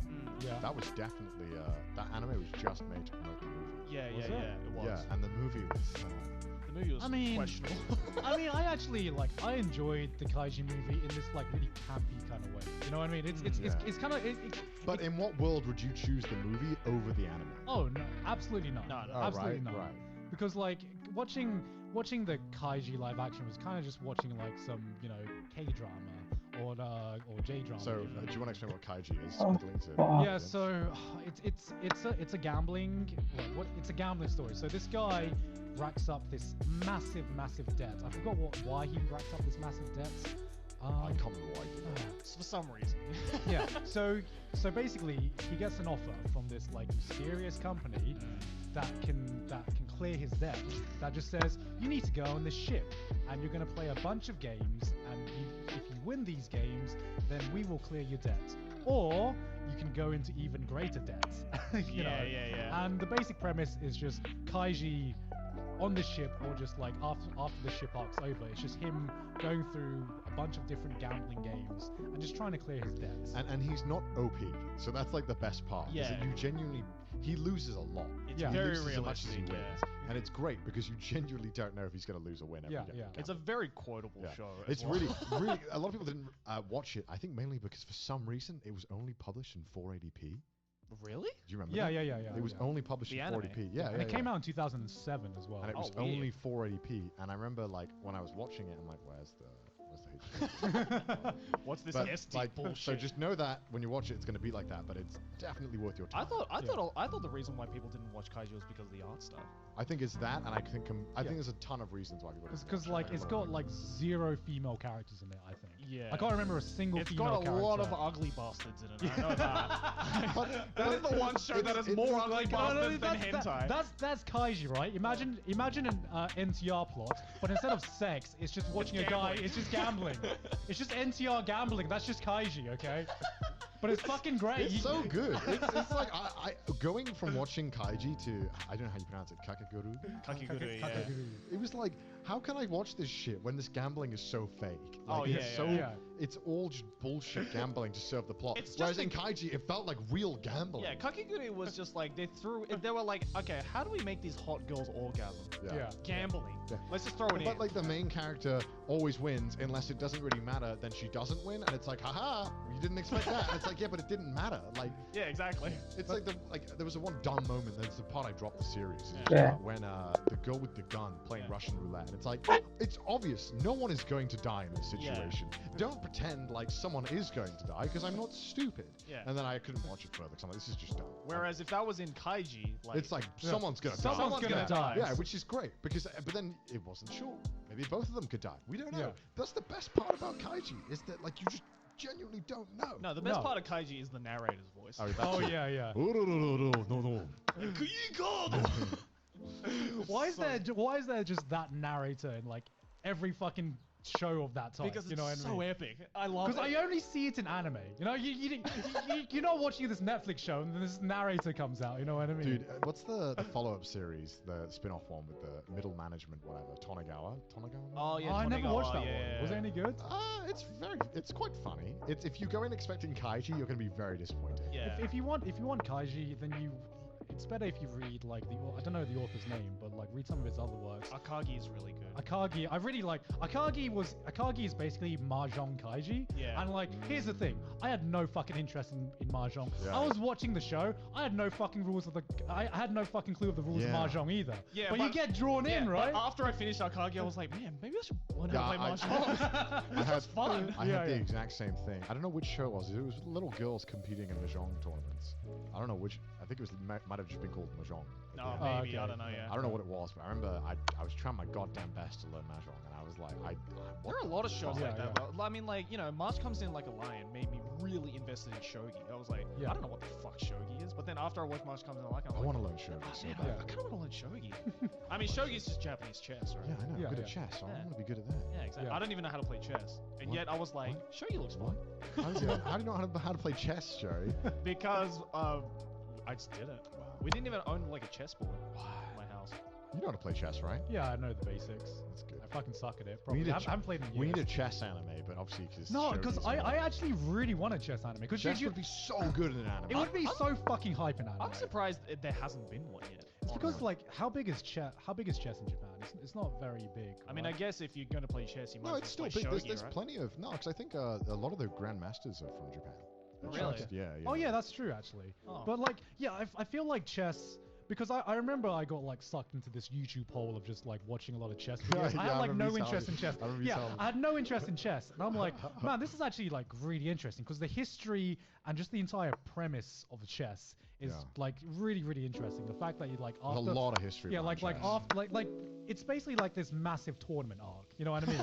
And there's like reading about some of the most historical chess games was like I have no interest in chess, but this was yeah. fucking hype. And I Yeah, remember yeah. thinking, man, this would work so well in an anime or manga setting. So I went out to try and find a single chess anime or manga, Yeah. and there just wasn't one. And Right. I was really really disappointed. It's surprising, honestly, because like I think the whole stereotype with chess in anime is like, you know, the fucking like transfer student who also happens to be like the daughter of like the giant company is like, let me just do a little bit of chess on the Basically, sideline. the way chess is used in anime is to make someone look smart. Yeah. Like there's no reason for Lelouch to play chess. Because he's a tactical genius. Yeah, he's a tactical genius. Do you ever lead with the king, Connor? No, you never lose. for example. Do you want to tell Oh, people okay. about your hidden like fucking that you're like skill a set? chess champion? So when I was 13 or I just started high schools after I left primary school. I was playing professional chess. Yeah. And like, Baron, I like how I ended up in playing professional chess was weird to begin with because I never like played it much. I just liked video games a lot. Yeah. And so it was the only video game that my dad would play with. Was Yeah. Chess. So it wasn't, right? So because if I wanted to, chess. yeah, no, it was Yeah. just normal chess, right? Yeah. But Yeah. like I remember I was playing at like year 3. How old are you in year 3 in the UK? Like 8, 9? 8, 9. And the chess club was only for like the last year, which was like all the 12-year-olds. Yeah. And I remember they wouldn't let me play with them, but they let me play with them, and this is so anime, right? Because Yeah. outside of the chess club, I beat their best player in a game of chess. Right. And then they were like, no, you gotta let this guy play with us. He's Yeah. good. Yeah, he's yeah, good. yeah. And so I beat them all, and then nothing happened for like 3 years until it was my time to join the chess club, and I was Yeah. allowed to join the chess Right, club. right. Yeah. And then I joined the chess club, and our school had lost like every single chess tournament ever, right? Because Yeah. it was like a local. I didn't even know we had this. There was like a local circuit, right, between all the schools played each other, like football and Yeah. every other sport, right? Yeah. There's one for chess, and I remember that we started playing in that, and also the guy who was number 2 in our chess team, because I was number 1, we were both like equal, Yeah. which is also very anime, right? He had My- the rival my- character and my- everything. my His whole- power level was my- on par with mine. My whole chess experience is genuinely like an anime. So I'm gonna keep talking, and there's more stuff to it. Yeah, Just yeah. stuff. And then we just started like winning every single game, like against every other school. Like it wasn't even close. I remember like these kids were bad. And I remember every time they were like, they would be like shocked at how quickly we would beat these kids. 'Cause Yeah. it's very different in professional chess to playing at somebody who doesn't. In professional chess, it's a long thing, and I'll get more into it later. But and these were games I could win in 20 minutes, right? Yeah. Like 'cause I could see how they fucked up, and I would take it.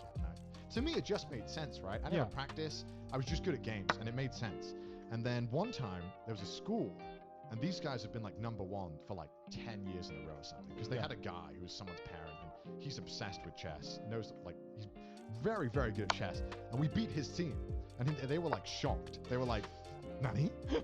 You beat like the prodigy team?" This is like a sports anime. No, man. it this is. is a fucking sports anime. You could base a chess manga off of your life, No, honestly. like- no, right? Because Yeah. I remember thinking like it was weird because this guy was making like a whole commotion. Bear in mind, I was like 12. Right? I didn't know what the fuck was going on. And this guy was making like a whole commotion. He was like shocked, and I was sitting there, and he was like, "Walk me through everything you did." Yeah. And I was like, "I don't know. I didn't write it down." Because most you're supposed to write it down in Yeah. professional chess, and he was writing it down, and I thought that was weird. Yeah. I was Yeah. like, "Why would you write down your moves? You just did them. Yeah. Like, Yeah, why yeah. you're not going to go back?" And he was like, "Which move? Why did you move here? How did you know how to do that and Yeah. stuff?" And I was like, "I don't know. I just like did it." Yeah. And then he spoke to my mom and was like, "You should come to this thing." And it's weird. It's like 200 kids come to a place. Yeah. By the way, chess for like kids is a really weird kind of thing.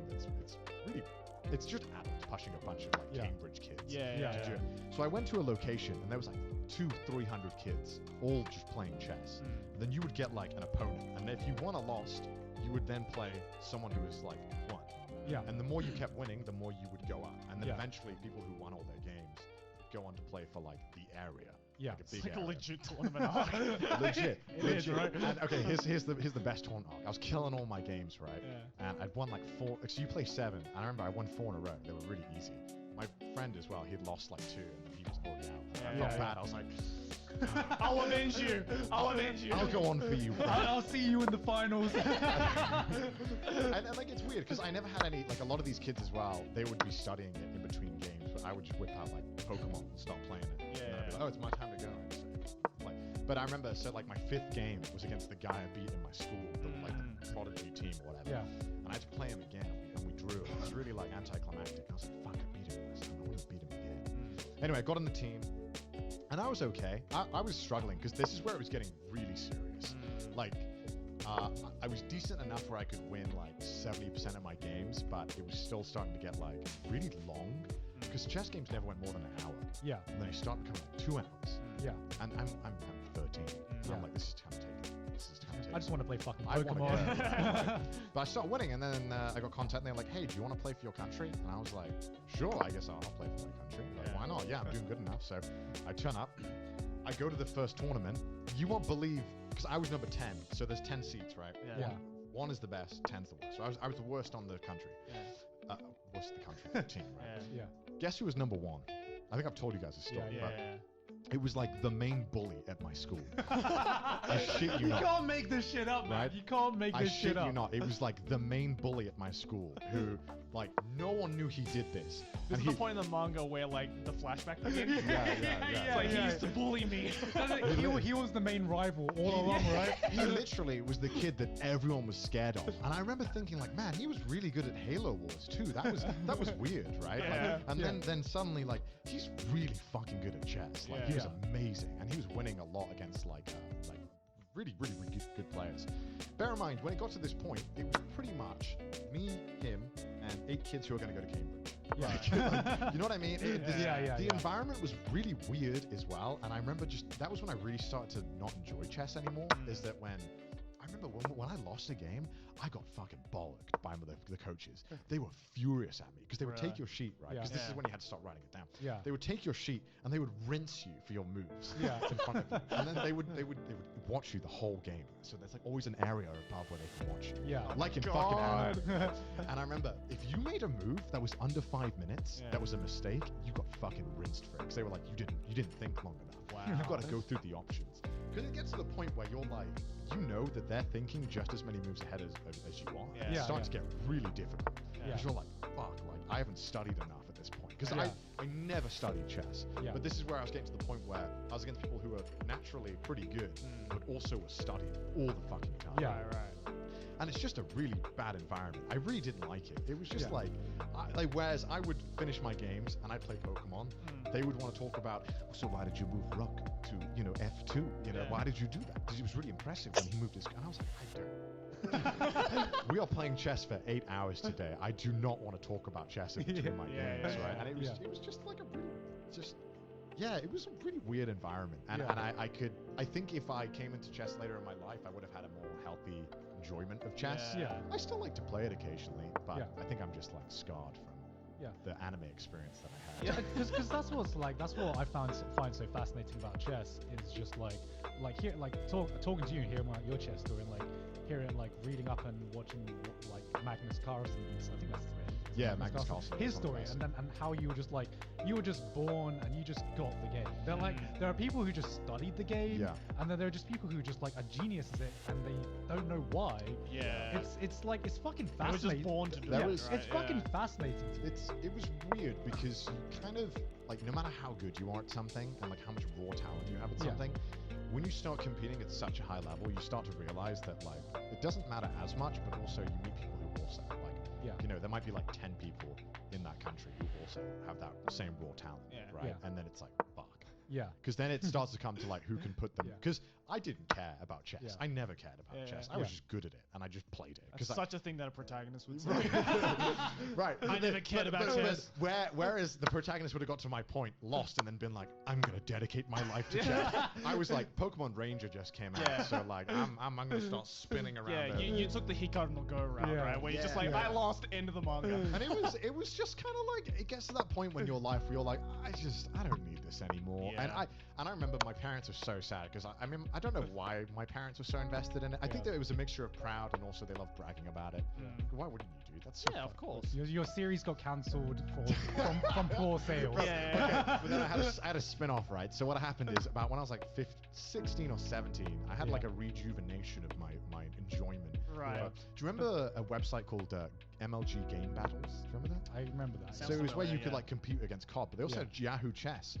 And I remember I would compete against fully grown men and beat them on Yahoo Chess, and they'd get so pissed off. And then I joined the local pub, and that was a weird experience. Yeah. So I joined the local pub chess team, and I remember, bear in mind, they were all 80 to 40-year-old men, Yeah, always. And I remember one time I was playing against a guy who looked like Ross Kemp. The biggest, a skinhead, terrifying dude. He's this over the table. like a brick shit house. Yeah, like literally. every bouncer you see Literally. at a nightclub. And or I'm something I'm that. 15, 16, this with my Coke, and he had a pint and smoking, and I'm there with my Coke, occasionally checking my phone. I don't know if that pissed him off, but in between moves, I wouldn't look at what he was doing. I would just check my phone, and I would because I'm normally thinking in my moves, so I don't really pay much attention. Yeah, when yeah, I'm doing it. And I remember when I beat him, and he looked really fucking angry, and I was so scared. I was like, Is he gonna hit me? Because he was like this on the table. I can't believe you won. I can't believe you've done this, man. I can't believe you've done this. People didn't like losing to a 15-year-old. That happened a lot. I mean, Yeah. I can understand. I get it. I get it. Yeah. But, Like- you know. I'm just really committed to making this a manga now. Like, just Honestly. Yeah, please, because like from a narrative perspective, there's so many interesting ways you could tackle just chess as a concept. I right? want to take like that concept of like, you know, your friend being beaten in the preliminary, and then just cut to the scene where you're like in the finals, and your friend is like that one guy who narrates all your moves. He's He's the speedway. he's like he just did an en passé. He's like, what's an en passé? En passé is when, and then he just goes on with the explanation. You know what the one move? Okay, this is gonna sound so nerdy. There's one move in chess that I always wanted to use, and it was the I don't know the name of it, but it was the one where like if someone moves their like pawn 2 and then like in front of if you move your pawn 2, Yeah. then they move it 2 as well, that you can then take it. That's Yeah, an en yeah, passé. yeah. That's it, right? I Yeah. always wanted to do that. Yeah. Yeah. Dude, using a rook is castling is OP. That's, Yeah. You always castle. That's all I remember. Like, So why did he castle there? It's like, I'll tell you why. He's just yeah, I don't know, because I remember they tried to teach us. They were like, why don't you use the Indian Prince opening of 1970? And I was like, yeah, because they would when I would do an opening move, I always did the same opening move because I just liked it. It was like Yeah. nice and Yeah. symmetrical. I Yeah. liked it. And they would always say, why did you use this person, like I said, like the Indian Prince move of 1764? Yeah. And I was like, what the fuck is that? I just like how the bishop goes boop. You know, Bishop goes. it just feels nice, you know. It just feels. it's nice. hard to explain it when you're a kid because you're just thinking 4 moves ahead and you're like, if this goes here and this goes here and this goes here, then you go that. You know what I mean? It's just Yeah, how yeah, you see yeah. it. It was Yeah. weird. I just, it's like any sport I imagine where kids are really good at it and Yeah. the adults are really pushy and kind of Yeah. like almost borderline. Some of the kids, I'd say they had like a predatory relationship with it. Yeah, yeah. Because a lot of them, again, like I said, they were very rich parents whose kids went to very good private schools, and they were destined to go to Cambridge or Oxford no matter what. And they would, you know exactly what I mean, what kind of kids I'm talking about. Yeah, Because the yeah. moment you spoke to them, you're like, we're from a different world. Yeah, Like, yeah, it's yeah. really odd. Chess Yeah. is like their entire world to them, right? Yeah. Like, that's all Yeah, they've it was ever known. like something that was forced upon them because it was, you know, it's something that looks good on the resume when you Right. apply Yeah, for yeah, Cambridge, exactly. you know, like. And Yeah. I mean, to be fair, it got me a few good jobs, or it helped a lot. I remember some job interviews where they liked playing chess, and they would bring it up, and it was like, oh, that's cute, you're good. You know, and like, it's like, I don't know. That's cute. Yeah, it was like, yeah, I No, play. that's a really, you know, I think that's like a really interesting story that you have.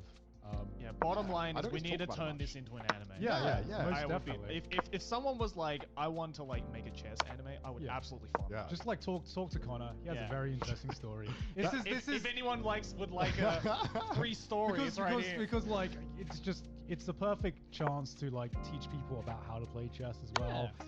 I think it's a really good game, and it's one of my favorite things to like sit down and talk to someone about. Just talk and then play Yeah. chess. Yeah. I think it's a really good way to, I don't know, just have Yeah, fun. exactly. And it's also fun beating people who think they're good at chess. the power trip. Because Yeah. I'll meet people who have just been like studying chess. I mean, it's getting really big on Twitch right now. Yeah, exactly. And you'll right? meet people who are like, you know, they're like really getting into it. And Yeah. then you just like stomp them. And Yeah. it's like, oh, well, because, okay, here's the thing, right? Here's the worst part about chess professionally is that you normally know like 5 or 6 moves in if you've lost or not. But Right. you have to play it for another 2.5 hours. And all it is, right? that Yeah. sounds crappy. That's the difference between casual chess and professional chess. Is that casually, you always think you can win if you outsmart them. Yeah. Yeah. Professional chess, it's just like, how do I drag this out enough so that maybe they'll make a mistake? Yeah. Yeah. And oh god, yeah, it was Sounds awful. horrible. It was Yeah. awful. I hated it because it just got to the point where it's like, what's the fucking point in this? It's like being a troll online. It's just like I'm literally just being awkward. Yeah, to you're this just guy. prolonging the inevitable, right? Yeah, and it's like I fucked up 30 minutes in, and now I got to put up with this for 2.5 hours. It's like loading a game of League, and then 5 minutes in, like your own Someone's 5. inting. Yeah. So It's- someone's inting. The jungle is just AFK. You and you're like, accidentally- and you're like, can I just FF now? Yeah, Like, can we yeah. just FF? Like, this is like a diamond game right now. Like, 'Cause- no one's gonna make a Oh, mistake. yeah, because I remember this. You know, I never got praised for winning games. They would always be like, good job. You know when they would praise me? When I made it fucking hell for the other person. Like, I remember when this poor girl, I dragged it out and she made a mistake to a stalemate. This game went on for like 3 hours and 20 minutes or something Jesus, ridiculous. my It God. was something fucking long, and I remember I'd lost like an hour in, 100%. Yeah. And I just made it awkward. I wasn't playing to win anymore. I was playing to make it awkward for her. Yeah. And so I did things that you wouldn't normally do to try and win. You would just do it to cock block everything Just that to she annoy did. them, right? Yeah. And I remember she was getting so stressed, and I remember being like, "This is kind of fun, but also like I hate this so much." And they, It's just when I torture, isn't when it? I got back, it was like coming back into the football locker room. They were like, "Nice one, let's hit the showers, son. You really made it hell for that 13-year-old girl. Congratulations, Connor." Like I was just like, man, that didn't feel good. Like I just I got a stalemate. Like I worked 3 hours for a stalemate. Like, are you kidding me? Absolute cock tease. Yeah, dude. Yeah. There's other worse ones there where like I remember there's people who would constantly like, because you can ask for a draw. Yeah, You're like, yeah. do you want a draw? Like, fuck me, I had my psychology up because I was like, does this mean I'm winning? Like, does he think he's losing? And one time I remember I regretted to this day I should have took the draw and I lost. Yeah. And Yeah. fuck. He gave me an out. That's the learning experience, man. That's the character development we need. Yeah, you no, know? no, exactly. I got a little trophy. If you won like 3 games professionally, you got a thing called a Wendy. I don't know what it was. Why Was is a it little- called a Wendy? I don't know. It just says Wendy on It's the just a plaque. Wendy's burger. And yeah, it's like a plaque that just says a Wendy. And I'm sure there's some chess people who know what this is, but I have no idea. Please, Yeah. like, educate I was us. so confused. I was like, why does it not say my name? I won these. I'm not games. Wendy, I'm Connor. But I think also if you Google my name, I think my chess records come up in the Really? profession. Oh, I think wow. If you dig deep enough, Oh, people wow. are gonna find them now. Yeah, yeah. And you'll see exactly which like county and country I was playing for. Don't stalk him, then. Ah. Well, is there anything else you guys want to I talk don't about? think Sorry, we- that was a huge detour. I don't think we I'm can sorry. top that chess story, man. No, Like, that was intense. that was an intense. That we just watched an entire anime, It's and a like story I love telling, but it's one of those things where it's like I can't bring it up if they're not going to be like invested in it because it's such a long story. Yeah. But it's a really interesting story. I remember Yeah, the first time you told me, I was like, we need to talk about this publicly. And you've never talked, because like I bring it up Imagine occasionally. just being like, yeah, I was a chess pro by accident. I was like, what do you mean you were a It's the chess most pro by amazing accident? conversation starter, right? Like, Yeah. From a young age though, I was just always really good at video games as Yeah. well. Like it always just clicked. Like I'd always just got them. Like to this Yeah. day, I normally get video games super quickly. yeah. Yeah. You just have that talent. You're a tensai.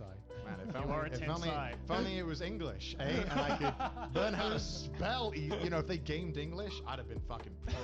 I'd have been pro at English if they'd have made it like a spelling fucking simulator. But Yeah. anyway, Right, I think that's a good place to end man, it. it's, then. thank you guys for watching. Yeah. We love the memes on the subreddit. Keep it up. Hey, Yeah. shout out to the Patreons. Yeah. Yes. As always, if you'd like your name on the screen right now, as you can see, or you'd just like to support the show, then make sure to go over to our Patreon because it helps us out a lot. Yes, and we also have a subreddit, r/TrashTaste, and also our Twitter. Twitter. No, our Twitter. I think that's just Trash Taste Pod as well. At Trash Taste Pod, yes. At Trash Taste Pod. So make sure to follow us on there. Keep giving us the memes. 'cause Yeah, the memes we are love the fucking memes. amazing. We love the memes. The We fucking do. Smash Bros meme.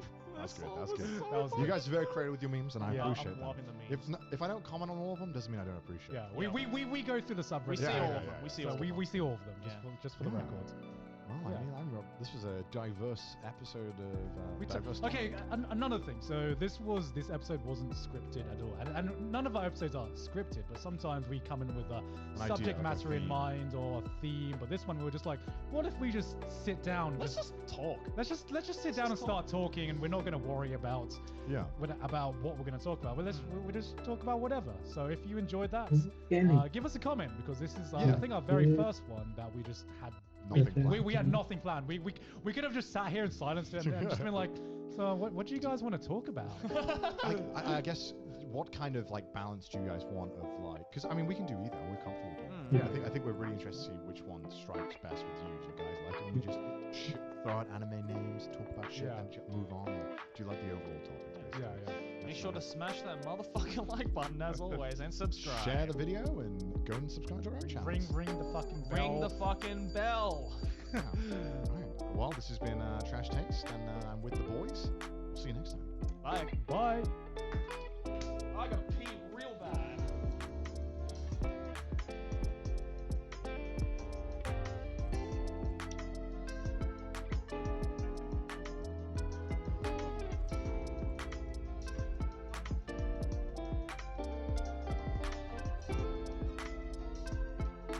Like my family to this day still call me Gig, so like I'm completely comfortable with just people calling me Gigaku. If my parents called me anime man, I would think I was like disowned or something. if you call me the Anime Zone, on the other hand, then now we got a problem.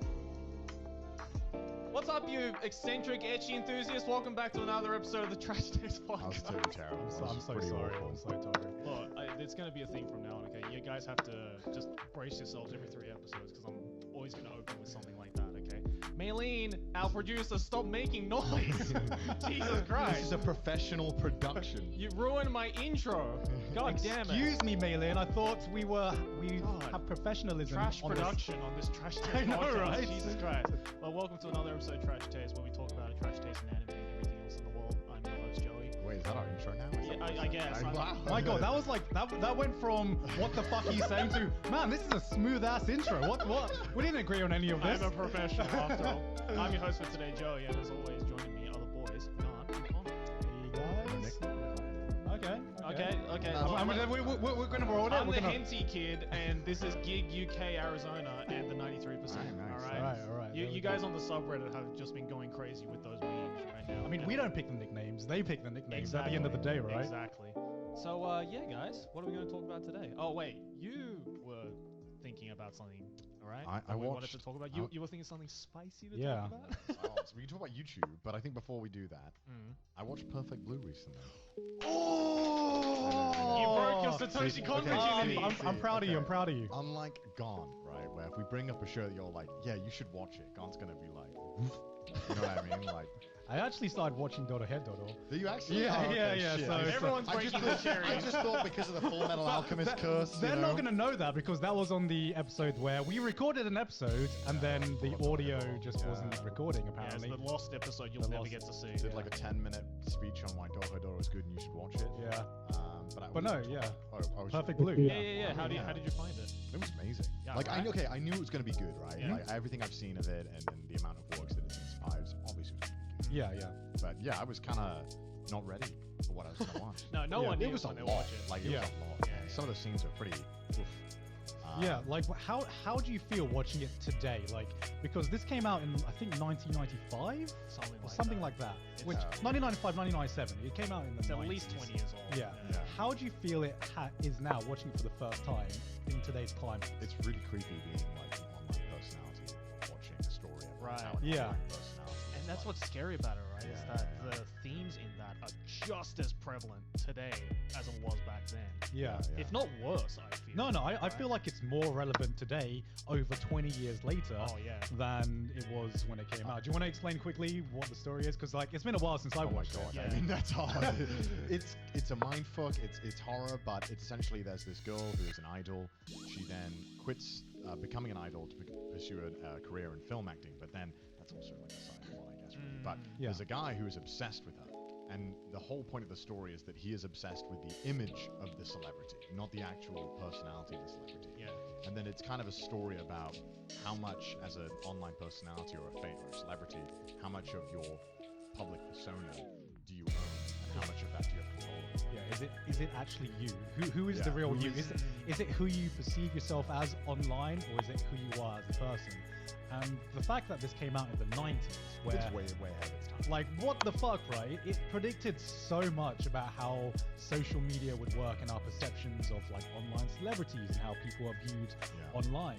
And Just like Satoshi Kon's like cinematography is just yeah, so out of this world. I love that scene. The one scene I vividly remember is like when the stalker guy is at like the main character's like concert. yeah. And he just holds his hand up. Yeah, Oh, she's that on was top of such a the good hand, shot. and I'm Yeah, just yeah. like, that is just so because it's just such good imagery. Yeah. Right. He was ugly as fuck. Oh yeah. No, no. He looked like a human beetle.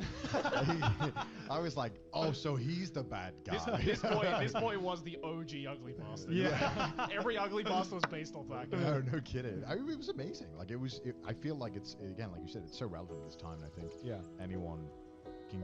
I think it's more relevant now than it was when it came out. And Like, the way he pulled it off as well, Oh, because yeah. it wasn't just a simple story.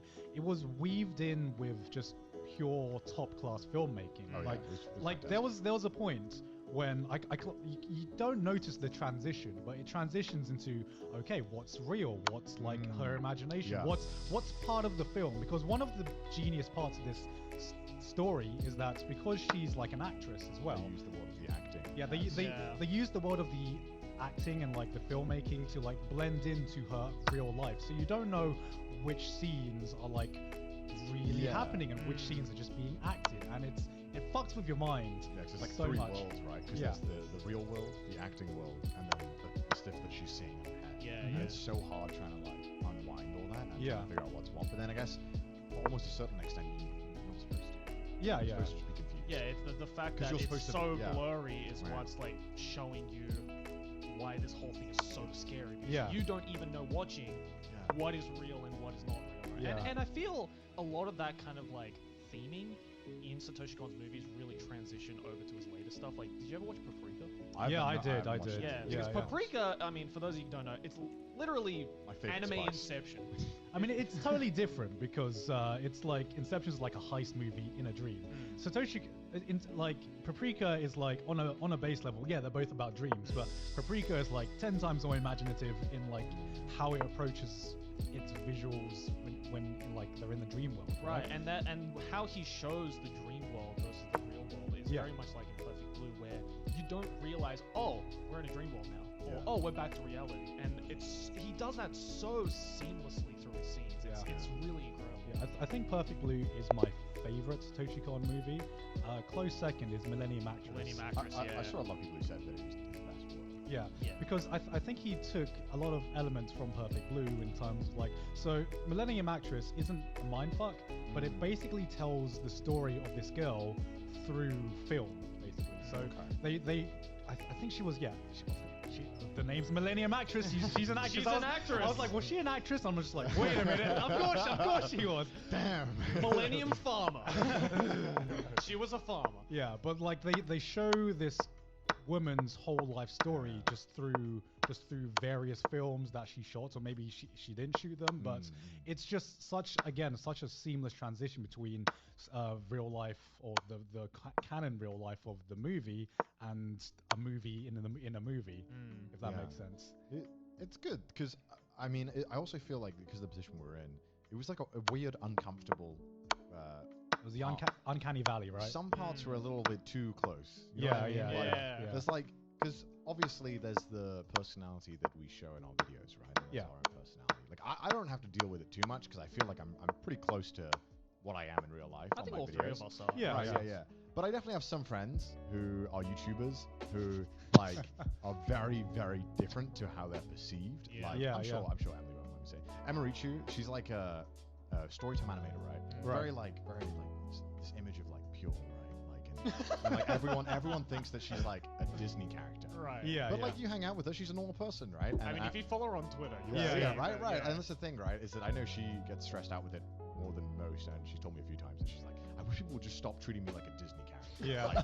Like people won't let her like Right. say things because Yeah. when she says things like, oh, you know, that are a little crude, maybe, Yeah. she gets a lot of comments being like, this is not how you're supposed to act. That's not you. People literally tell her you shouldn't act this way. This is not how you're supposed to act. Like, and it's weird because it's like, I don't have to deal with that. If I do Yeah. whatever the fuck I want, and people are like, haha, funny, you know, Yeah. teehee.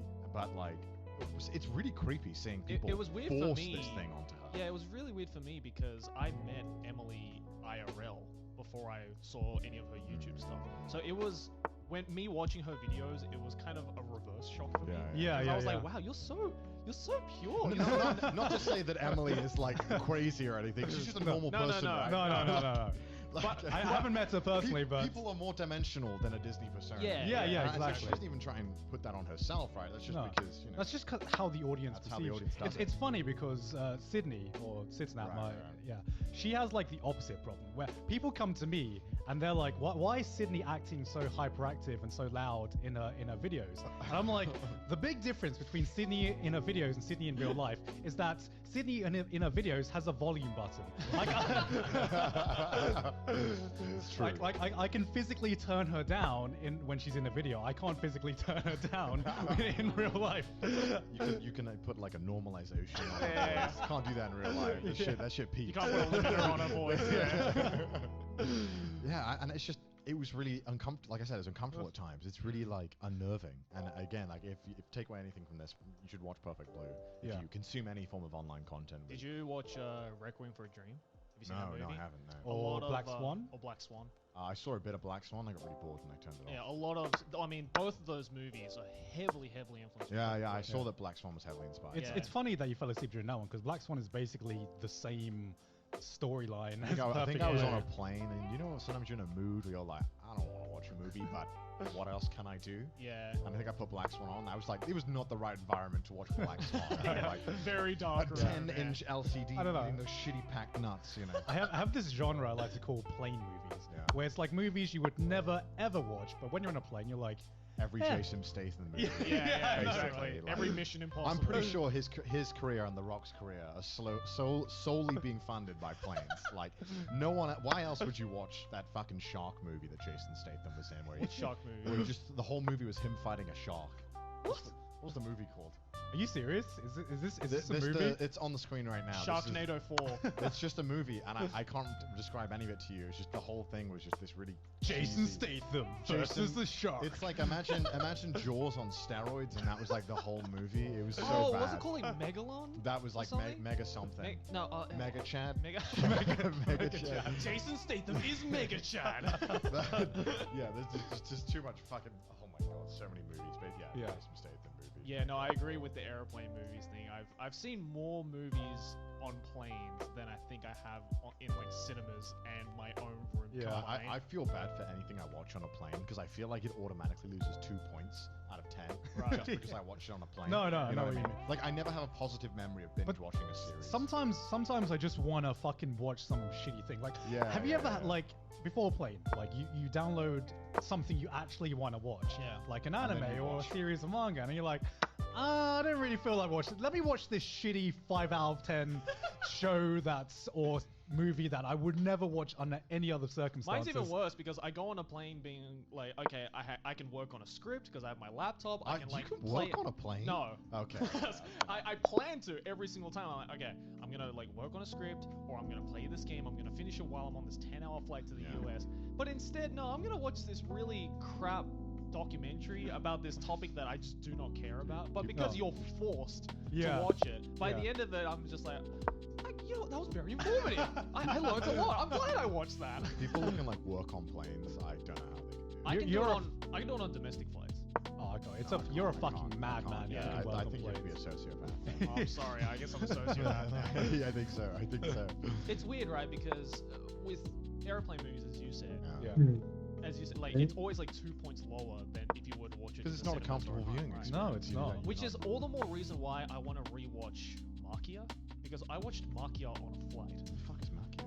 You I never heard would, of I Makia? would never watch an anime film that Oh. I want to watch on a flight. Yeah. I remember hearing people watching Your Name when it was like out in theaters, Yeah. and the only chance they had to watch it was on the flight. And I'm just like, oh, I feel so sorry for you. Why? I know. And like that's the exact same experience I had with Makia because Right. I missed it in the cinemas before I went to the Yeah. US, but it was on my flight to the US. So I was like, perfect, I can finally watch it. Yeah. But in my head, I was like, oh no, I have to watch it on this tiny screen with these crappy ass headphones that I had because I didn't bring my proper headphones. But I watched it on the flight and I cried like a fucking bitch. Joe's Oh my god. Which makes me more like it makes me more inclined to go watch it on like a big screen. Yeah, yeah, Because yeah. I know if I watched it on the big screen, I would be crying even more like You a just, bitch. you just get a text from like row 3, like seat C. That's like, why are you crying so damn loud? Like that meme template, you know? Like, why- But yeah, if you don't know, do you know Makia? Yeah, I know. No, I I have know. no Makia. idea. Okay, so Makia is this movie that wasn't advertised anywhere, was No, it? no, no. I It was have it no was idea what it very under the radar. I think it was by PA. Was it by PA Works? No. What's It's not it PA about? Works. It was written and directed by Okada Mari. Yeah, who, yeah. What is it about? She did Anohana. Oh, okay. Yeah. She's basically known as the anime writer who's known for like all those series Making that you cry. Yeah, she's like the master of making you cry. And Makia was the movie that it was her first directing debut. But the thing is, it wasn't advertised anywhere. Like even in Japan, it wasn't advertised anywhere. And I only found out about it because my friend Navi let Yeah. me know about it. But he let me know like 2 days before it was gone from the cinema. So I was like, cool. I guess I can't watch that. But then it was on the flight, and yeah, but that's the thing, right? Like when you watch something that's really funny or that very emotional on a plane, Yeah. you can't just burst out. Yeah, you can. No. Just fucking cry. I can't in do the that. middle that. seat, dude. I've cried on a I plane. can't. So I was can't do literally that. doing like like this, like trying to hold in my tears. They're like, what do you want, chicken or beef? And I didn't want this like white guy sitting next to me to think like, this guy's crying onto like a cartoon. Yeah. What the hell's wrong with you? But yeah. What's like the riskiest thing you've ever watched in a flight? What do you mean risky? I don't know. I saw a guy on a plane watching porn one time. I thought that was impressive. I remember the first time I like watched Prison School on a flight. That was How like the fuck did you do that? I was just like, okay, I really want to watch Prison School. I downloaded You should it. probably explain how bad Prison School Okay, is, so that we can appreciate Prison it. School is like before there was interspecies reviewers. Basically, there was like Prison School. It's one step away from hentai. Yeah, yeah, Like, for like how far you could push etchy. I mean, there's a scene where like I think a girl pisses on a guy accidentally. You Yeah. know, As you do. as you do. It's I fucking. hate, I it's, hate it when that happens. yeah, it's hilarious though. It's hilarious. It's like one of the funniest etchy anime that I have seen. Like, but it was out like a few years ago, wasn't it? How old was it when it came out? 2017, 2018? Yeah, because I was a big fan of the manga. It was one of the few Yeah. manga that literally had me like crying, laughing Yeah. when I was reading it. So I was like, I gotta watch this when it was out. But Except it has a very unfortunate ending. yeah, I haven't actually read to Don't the ending yet. spoil for me. It's a bit unfortunate. Yeah, yeah. Because I was the same. I read the manga and I thought this was one of the funniest things I've ever read. Yeah, And then just, oh man, I don't want to say too much about the ending, but Yeah. it's not that great. So I was How the watching. hell though did you watch that on a plane? Okay, so Because I felt ashamed watching it. Wait, by wait, myself. okay. hold on. Where were you sitting? I was sitting on the end, right, and had an iPad. That's Okay. okay. Wait, so Okay. everyone who walks gets to see it? I mean, I don't care about them, right? I care about the people sitting next to me. Right. Why? Why do you not care about them? And Yeah. the person sitting next to me was like a little kid. You're like, you're gonna love this movie. So at the beginning, right, I was like, okay, I was trying to be discreet about it, right? I was like, because I was like, it was on an iPad, so I was trying to watch it as close to my face as possible. You know, like trying to be discreet, so like it. Putting blinders on this thing. Yeah, like, yeah, exactly. And then it was like a 10-hour flight, so my arms are gonna get tired. Yeah. And then about like an hour in, I was like, I don't fucking give a shit anymore. And you know, if the kid wants to look over, you know, there's some culture in his life. You want to be a Chad kid? Watch this. Because it wasn't the only thing I watched as well. I watched because the new season of Game of Thrones was on as well. So I thought, you know what? I've already watched Prison School. Finish Why off the with fuck a, not? with a You Brazos know? video. Why not? Why not? Why not? I mean, they can't blame me that time because it was on their selection, Yeah, right? yeah, So, you know, I'm sorry, kid, or you're Okay. welcome, kid. He's probably a massive fan of the show now. He's like, thank you for opening me up to the world. Do you get to the point on a long ass flight? It's like a flight that's over like 8 hours, right? Where you have 1 hour left. You need to pick something to watch. And that 1 hour of content is like the worst to watch. Like, Oh, I don't even bother with that kind of stuff. Yeah. If there's less than 2 hours remaining on a flight, I just don't even bother starting. what do you do? I either read a book or sleep. Yeah, it's just like that Twilight Zone. Because It's I awful. I hate I that hate it because period. it's the same when I know I have to do something in an hour. I'm like, Yeah. I could squeeze in an anime episode in this time. It's like, yeah, I'll but watch, I never do. I'll watch a random Family Guy episode, Yeah. I guess, because I hate myself. And Big Bang Theory episode right after, Yeah. why not? Nah, Big Bang Theory is never worth No. it. You No, know that. no. You know that. When I see people watching that on a plane for like 6 hours straight, I'm like, what's wrong with you? what went wrong? Where this is the peak. I couldn't escape from the Big Bang Theory thing, right? Because of my surname. Bazinga. Yeah. So many people are like, oh, it's like the Big Bang Theory. You're like, oh, shut the fuck up. No. Already hate the show. before Yeah, you first of get all, it. it's Yeah. pronounced Bissinger. Yeah, right. God damn it. But That's yeah. gonna be on the Reddit now. That's gonna No. Oh yeah. Like, thank I you. remember seeing you tweet the other day that you don't realize how much porn is on Twitter until you see there's it in a lot of public, porn. right? There's like, you know, apart from what you like as well, we've already touched on that topic. Yeah. But you know, when you're sitting at home on your couch, you're like, you're just Yeah, scrolling you past. just You're like whatever. immune to this shit. Yeah. When you're sitting in like a crowded train, Yeah. there's like a grandma to your left, like another little kid to your right, and you're like, man, there's just a girl sucking dick right on my timeline, like, and it's just out there Wait, in like the open. IRL, Huh? like real life. No, hentai, of Oh course. yeah, I was gonna say. God. I'm like, what accounts are you following? Jesus, I thought I was bad. God damn. I was on the, because the reason I tweeted that was the other day I was on the train and like there was, you know, it's the worst, right, where the image is cropped. No, I was about to say, and you're like, and you're like, oh, what's this? And you open it and it's just like, because what it was two people, right? And it was like two Yeah. people dressed as cowboys, Yeah. like from the top, Yeah, yeah. right? So I opened it and then they were naked from the bottom down, riding each other like anime characters was, and because I was asleep, it took me like 4 seconds to realize what I was looking at. But like I was holding my phone like here, so the 2 women who were sitting next to me definitely saw. And I was like, oh yeah, I should like not show this, right?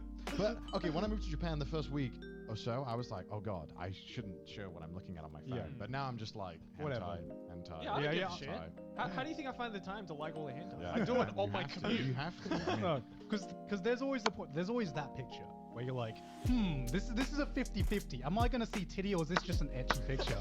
You know what I mean? Am I gonna see? Where it's just like it gets cut at like the top Yeah, of the yeah, cleavage. like that, right? It's like And- it's and- either and- nothing and or- like the facial expression isn't like it isn't like ahegao. It's like neutral, right? It's just Yeah, it's just like a slightly blushing picture. Right? You can like Exactly. you know, like it's like a slightly blushing picture. So you're like, this could be just a really nice piece of artwork, or it could just be someone getting dicked from behind. I don't know. I have to click to find out, right? It's like Reddit 50-50. do you remember that time? Can I go tell that story? Yeah, you can tell. I remember, so Khan had liked this photo of like a woman who was in a Naruto cosplay, right? And it was heavily cropped, so all Yeah. you could see was like her It was shoulder up. Tsunade. Because Yeah. how I found it was Revel House D Cydia Of had course. liked it, and I thought I saw the top half, and I thought, oh, that's a It good looked like a cosplay. wholesome cosplay. Yeah, I'll like that one. We were all sitting in the living room, right? Yeah. Then Sydney barges in. He's like, God, what the fuck have you liked?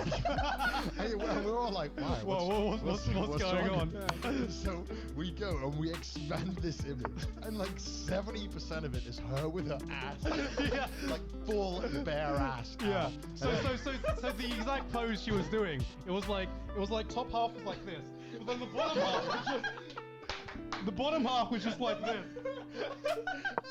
And he was like, wait, what? So he goes and opens it. He's like, oh shit! and we all went to it to Twitter. There's like 6 of us in the living room. Yeah. And we all went to go see it. We all started fucking pissing ourselves out. Because Connor just basically retweeted this. You know? Oh my god. It was so funny. No. Holy shit, I really fucking lost it. I was laughing about that for like a week. Yeah. It was. I'm gonna find a photo and send it to Dan. Yeah. Speaking of weird stuff on Twitter, you've been watching some weird stuff on Speaking of stuff on Twitter, stuff has been happening on Twitter. Jesus Christ. I mean, yeah, I mean, YouTube, every single YouTube community seems to be on fire. We're Yeah. doing pretty well there, anime YouTube, right? Surprisingly. So far. Surprisingly. I mean, yeah, it's kind of wild right now. I mean, I don't really want to get into the specifics of all of Yeah. it. No, 'cause no. It's all speculation. I'm sure anyway. if you guys have a Twitter account, you know what's been happening. Basically, the whole of YouTube's on fire, and every day you log in on Twitter, it's just Twitter's 20 just adding the 20 fuel to twitmongers? the fire. yeah. I mean, it's just at this point, it's just like exhausting, right? It's so hard to keep up with. And like, I obviously don't want to sit here and be like, you know, fuck the victims or whatever. I'm not trying to say that. No. What I'm trying to say is that it's so exhausting. No, as I don't know, shall I say consumer or just person on the internet, there's just too much information for me to be able to keep up with everything that's going on Yeah. now. Yeah, there's so- only so many twit-longers I can read in a day and- before I just start to the big sigh starts to Yeah, kick in. Yeah. Right? I want to care, right? I want to support all these.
Say is gonna inevitably get misconstrued, something like that.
because sometimes people come up very fast. People are like, why is he coming up And they very get- fast? Yeah, a lot of the small YouTubers get very bitter about it. Yeah. They're very harsh about it. And then, but then when I can look at the content, or any of us, and we can see exactly what it is, we can break Yeah. it apart.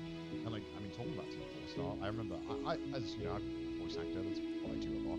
I've voiced a ton of abridgeds, and the only time I've ever been laughing while I was recording was during the House Singer Bridge Right. that I did. And I remember I couldn't get the lines down because I was laughing too much. And I never have that problem with any other abridge, right? I mean, So I'm Yeah. like, Tucker's such an amazing. it was writer. such a good abridge Yeah. for the time. It was incredible, right? And Right. then it's because they didn't give a fuck about trying to copy or trying to get the respect of someone else. Yeah. Because they were just focused on making the product. They just made shit that they thought was funny. Yeah. And it's just like not everyone who just makes stuff for themselves makes good stuff. No, you know what I mean? it's That's not like we're not trying to say you can't improve yourself by looking at other people. Respect doesn't pay your bills. Yeah, yeah. Respect, That's a good way to say it. respect doesn't pay your bills, No, it right? really At the doesn't. end of the day, typically with how the YouTube algorithm works, like we all love to shit on it, but at the end of the day, if you make something that people are watching, YouTube will be like, let's recommend it. If people are watching your videos, you will get paid. Like that's just how it works. Like it Yeah. sucks that it's like that. Yes, there are occasions where YouTube does a little fuckery and drops the ball. Yeah. But that doesn't happen to every one of your videos. Yeah. And there are YouTubers out there, and you've seen a bunch of them who are complaining like, oh, I've been shadow banned, etc. No, Yeah. your videos are garbage. Like it's That's what the it harsh is. truth, Like isn't it's it? just Yeah. the truth, right? Your videos are bad, and I can say that because my videos were bad at one point. Yeah. like, Well, it's not just that, because I've seen many really fucking great YouTubers and Yeah. anime YouTubers as well who do fucking amazing content. No idea how to market their stuff. It's No, marketing, it's no, marketing, a no lot of marketing. idea, no idea how to like title and thumbnail their video. It's a big They're, part. they're like they're like some YouTubers who I'm like, this is a fucking great video, but I don't know what like half these words in your title mean. Right, Well, right. how is anyone going to click on this video? You know It's what like I mean? it's like, am I clicking on an anime video or am I clicking on a scientific study? Like, Yeah, I yeah. don't know, because some of these words I'm just like, wow, I didn't know yeah. these existed in the English language and could be related to anime in such a way. And it just and it does suck in a way that you have to play to the YouTube meta Yeah. of just how to title and thumbnail a video, because I'm sure we've titled and thumbnailed some We videos don't where- want to clickbait. We're forced to clickbait. No, because you do, and there are different levels of clickbait. But like sometimes I'm like, you know what? It hurts me that I have to title it this way, but It's the only way it's people it's, click it's on the it. only way people. No one's click gonna on it. watch it otherwise. Yeah, exactly, and that's just part of being a YouTuber, unfortunately. Hate And the it- game, I not the mean, player. like, Yeah, yeah. okay, like for example, like the I did an Arknights sponsorship recently. Love Yeah. that game, right? But I titled the video, I spent $800 on an anime mobile game. Yeah. Right? It's not an anime. It's anime styled. Yeah, yeah. It's a more accurate title would have been something like, oh, how to play Arknights. I love Yeah, yeah. Arknights. Yeah, like that would have been way more accurate. But Yeah. people aren't gonna click on that because they don't Yeah. know what Arknights is. If Right. I give them a generic enough title that's like interesting enough, Yeah. they'll click on it. And it's just trying to strike that balance, right, between not lying to the audience, Yeah. but also being honest. Yeah, Right. I had the exact same problem with my gacha game video, because I Yeah. put so much fucking work into this gacha game video. Yeah. I'm like, a lot of people do not know what the fuck gacha games even are. You know what I mean? Like, how do I get someone who has no idea about gacha games to give this video a chance? You know, like, because I think it's a pretty good introduction to the world of gacha and everything. No, go watch it. I put a lot of time and effort into it. Links down below, I'm gonna man. just shout myself out. You know, I put like a month of work into that video. This you know, episode and is it's- sponsored by Giga. but like it was just really hard for me to figure out how to properly market this to an audience. And that's part of the challenge of being a YouTuber. Like how long do you guys spend on your titles and thumbnails? Out of curiosity. Sometimes you just know. Sometimes you sit Yeah, for 2 I hours mean, and nowadays, when I think of a video idea, my Australian brothers and sisters, do you love beer? I know you do. And that's why we have a very exciting announcement for you Australians in particular. Trash Taste has their own beer now. Gamers, we have been training our entire lives for this moment. A beer that tastes good, that we can drink and share with you. So if you think that we have trash taste, now is the time to find out if our taste is truly trash with our beer. Yes, we teamed up with family-owned, independent Aussie champion brewery, Modus Brewing, to release the Trash Taste pale ale as an Australia exclusive. I'm sorry, rest of the world.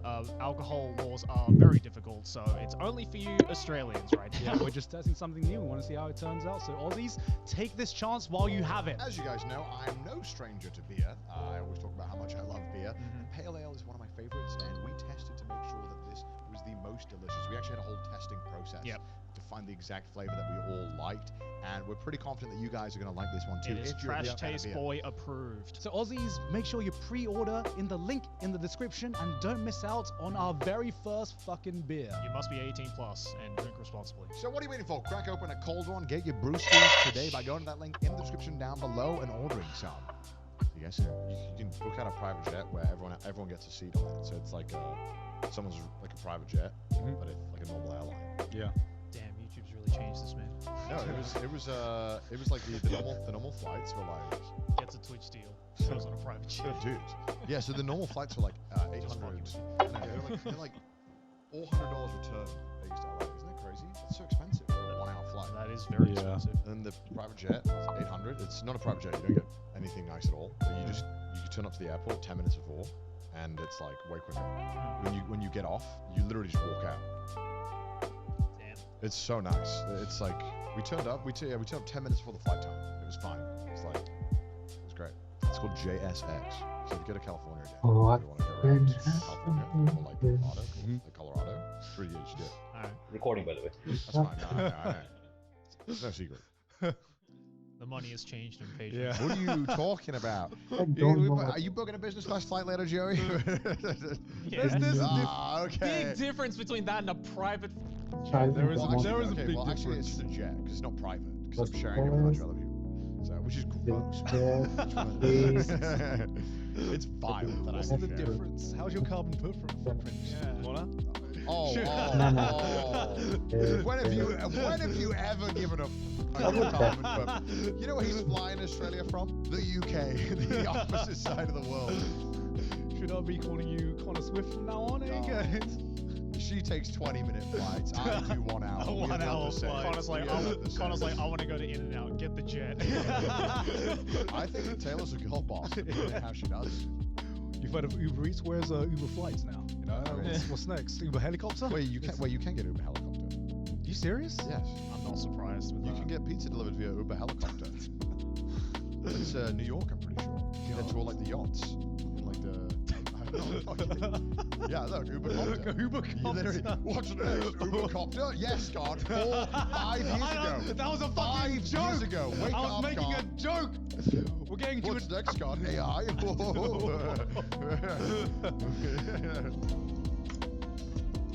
Hello and welcome to this dystopian episode of Trash Taste. Capitalism has ruined society. Alright. It's like a Joe Rogan episode. Yeah.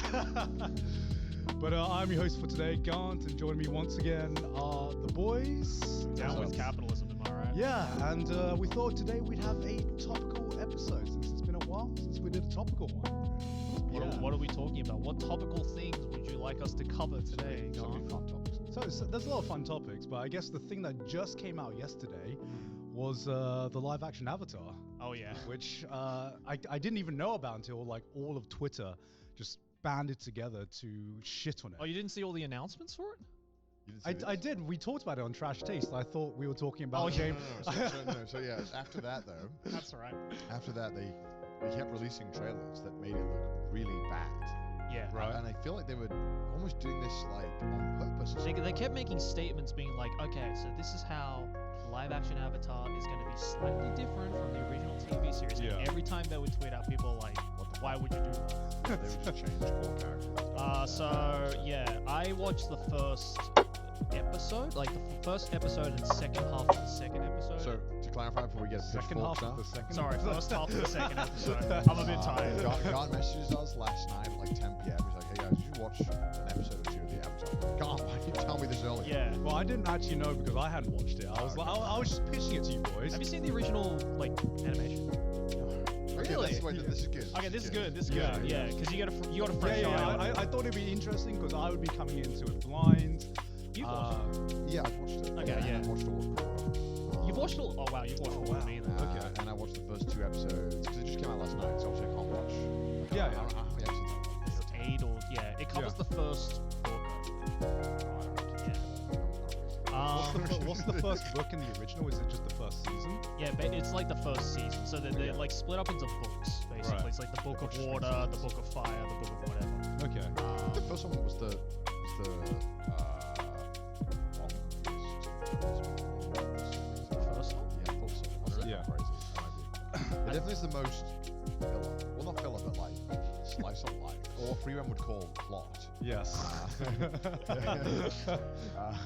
that is the plot, Connor. That's a lot of plot. They call it plot in 3 Ran. Yeah, but so I mean, by all intents and purposes, I think I'm a pretty decent Avatar fan. I think I like Yeah. the original quite a lot, and I really like Korra. I don't know until people didn't like Korra. I couldn't get past the first episode of Korra. Wait, Korra's great. First season of Korra, I really It's not enjoyed the Korra. same, bro. It's not the It's same. not supposed to be the same. The moment where The moment where you Well, see I don't like give you vanilla chocolate. Vanilla ice cream. And say, hey, it's not chocolate. the moment where like you see like Katara who's like 80 years old, it's like Aang's been dead for That was 20 tight. years, and I'm just like, I no, love that. this is not I my like that. hashtag not my avatar. Bro, that's just JoJo's. You know what I'm saying? That's when you see That Joseph. Yeah. That's like, you know what I mean? When he's old. It's like, what is that? Why is he old? I God, don't know old people in my God, shows. how you're feeling right now is exactly how I feel every time you fuckers bring up League. This is exactly. I'm like, yes, I understand. This is weird that we're talking about cartoons, and I'm like, I'm having a lot to contribute now. Okay. Well, let's start with the very basic. Okay. I think it's I enjoyed it. I enjoyed it. I know the bare bones basic of Avatar because Jesus Christ, everyone knows the introduction of Avatar, where it was like 4 nations lived in harmony until the Fire Nation attacked. Yep. And yes, I was like, there it is. I know it's that the meme. Fire Nation. I know, and the fact that they said that line in the beginning of the episode, and then they had an in-character moment where they repeated that moment, I was just like, no, the beginning part, the beginning like intro part. They did like an abridged version of it, yeah, and then the in-character one, she did like the full thing. yeah. And I'm just like, this sounds really off, I guess. And I think that's my one criticism right now. Again, I've only seen first half, second episode. My one criticism of it right now is that just some of the dialogue is a bit weird. Well, my impression was, because I don't know anything about, I haven't seen what the original is like or how that was scripted, but my impression was this feels like if you didn't tell me this was an adaptation of a cartoon, this feels like a light novel adaptation. And the reason it feels like a light novel adaptation is because the dialogue and just the way people talk It's weird. is super weird. Like there was this one scene where Aang finds out he becomes the Avatar, and then he has this whole monologue being like, "But I don't want to give up this life. I can't be the Avatar." He just fucking runs away. Yeah. Okay.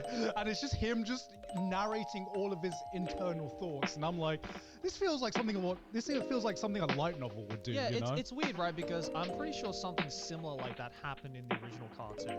Mhm. But for some reason, when it turned into an anime, it was like I was watching like a fucking like Shakespeare soliloquy. Like it was just like it's a little bit too dramatized to make it feel serious. If that makes sense. I had fun with it. I enjoyed it. I didn't hate it. It's like Twitter wants. I think everyone wants. Yes. Oh my god, Twitter has such a hate bone of it. Yeah, I mean, I kind of before I watched it, I just didn't look at Twitter, so I don't know what they're actually saying about it. I know that before it was like losing their minds. Everyone, from what I saw on Twitter, everyone was just like, "This is like an absolutely terrible adaptation. Everything about it sucks." And so I saw that and I was like, "All right, well, fuck, nothing can be as bad as the Shyamalan adaptation, but let's see." And I watched it and I was like, the choreography and the CG is like pretty good.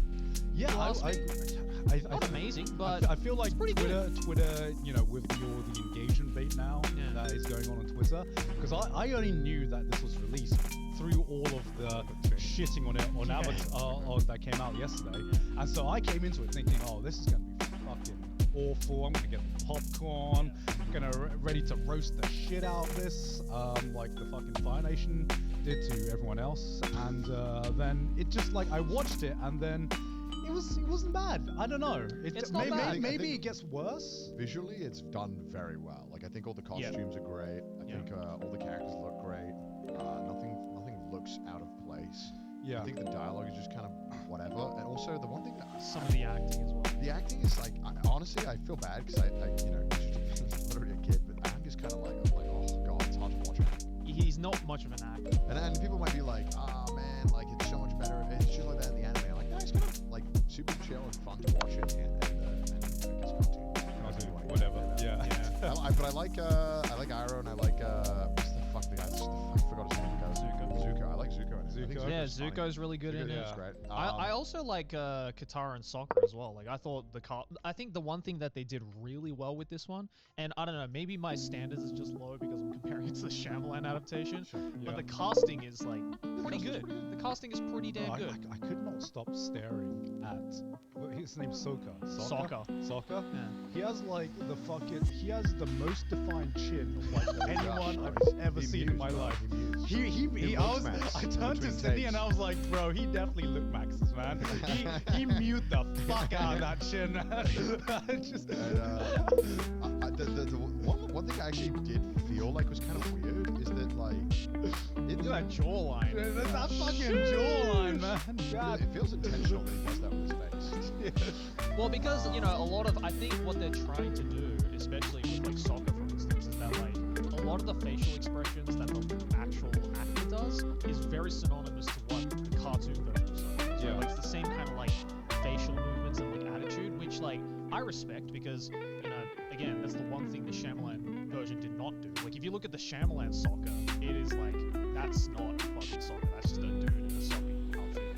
One thing that definitely feels a bit odd is that I feel like some of the characters like Zuko does pretty well is that like bending and shooting out these fires or whatever. Yeah. It's supposed to be like almost like a martial art. Yeah. The movements are very martial art like, and I think that like weirdly, Zuko does it pretty well, but a lot of the characters it looks like they're like in Hogwarts when they just throw shit out. I'm like, and it's just kind of odd because it doesn't feel like it's conducive of you need to be understand the earth, you need to understand these elements and use them. And I feel like it's almost missing that, at least in episode 1 and 2. Yeah, I enjoyed a lot of the choreography, especially in some of the early scenes, because it did feel like a mix between traditional like martial arts choreography and with like some special powers attached to it. And especially the early scene when the Fire Nation kind of like attacks the Wind Nation or whatever. Yeah, and I was The air nomads. the air nomads, yeah, whatever they're called. And I was like, damn, this is some pretty sick choreography.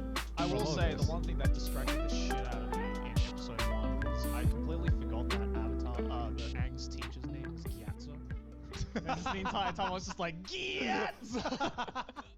Also, there's that one scene where like the Fire Nation is attacking and like Gyatso is like, it's like I can't fucking say his name without laughing. Where Gyatso is like, alright children, go on and hide, yeah. right? And then he's like, where's Aang? And then he just goes, I completely forgot about that. I just fucking burst out laughing. I was like motherfucker screaming like an NPC. Like, he's like, It would be hard to do that straight faced. Yeah. I was like, so you should be to shout? Yeah, okay, I guess I can do that. Yeah. it's like a heavy rain cutscene. It's just so funny. Yeah, it all just feels a little stiff, and I think that's Yeah. the best word to describe it. Yeah. Like feels stiff Yeah. so far. Yeah, For sure. I'm not sure if it's the acting or the writing or a little bit of both, but there are some scenes where I don't know if they're just rushing through things. Because Yeah, I don't know how. I've seen. I saw a friend of mine who posted like an Instagram story, and they were like, "Yeah, it feels a little rushed." Yeah. Which is weird because I think as of right now, the pacing, at least the first episode, is like pretty on par with the pacing The of first the good. original cartoon. The second one, they were kind of like jumping around. And it was kind of like, "We're here. The enemy's here, and their enemies. We're gonna find them." And next thing we're there. We found them already. Yeah. It's like, what the? Okay. To me, like the thing that felt rushed was one. It was just like, okay, we need to give the audience as much information as possible, as fast as possible. Like the whole spiel with like the grandma being like, so everyone knows this. But I'm just gonna repeat it, and this is the entire history of everything, and I'm like, That's what I'm saying. They literally talk like NPCs. Yeah, exactly. And this is like, this is just an oblivion NPC. Yeah. Making sure you're caught up. I also don't think they showed the Mexico, Yeah. the nomads, which is very sad, obviously. But I actually just don't think you need to show that. I think Avatar as a show works and is Really? understandable. Yeah, because in the original it doesn't show it. Oh, It just okay. opens with Aang waking. I from think that was his, pretty like, cool coma. though. I mean, that was I a think sick it's a cool scene. detail, but I actually like the more I think about it, the more I'm like, I feel like it doesn't change Aang because Aang still wasn't there.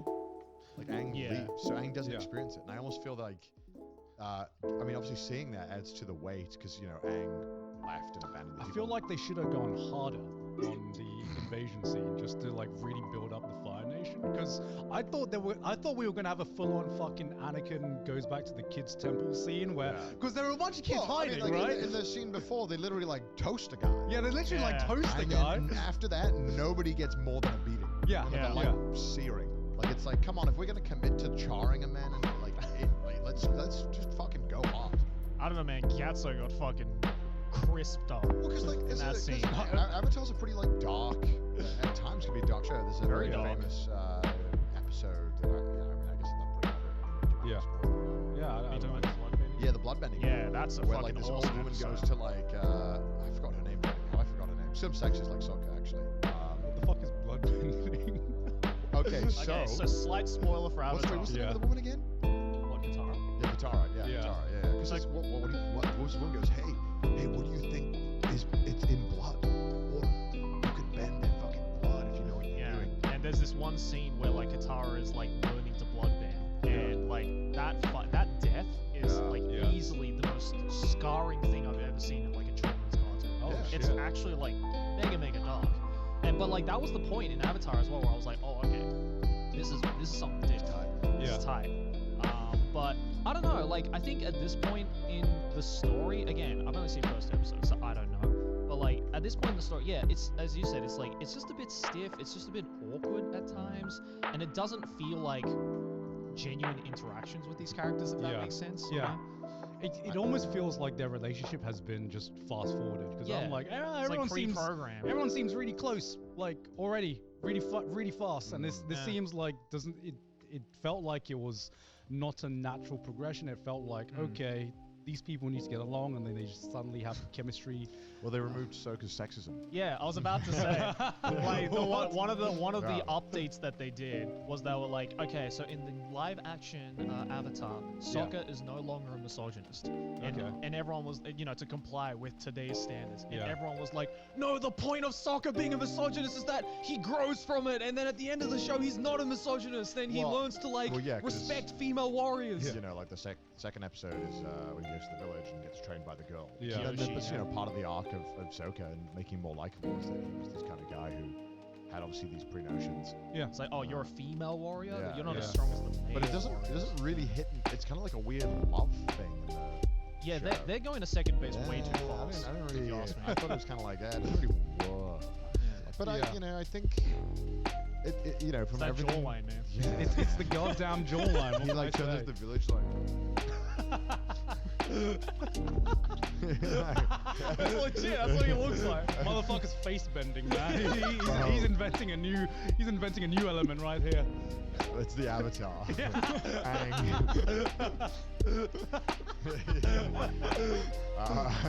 He should have. Yeah, I mean, if he'd have done 100 years of, looks maxing, he might have come out of chat.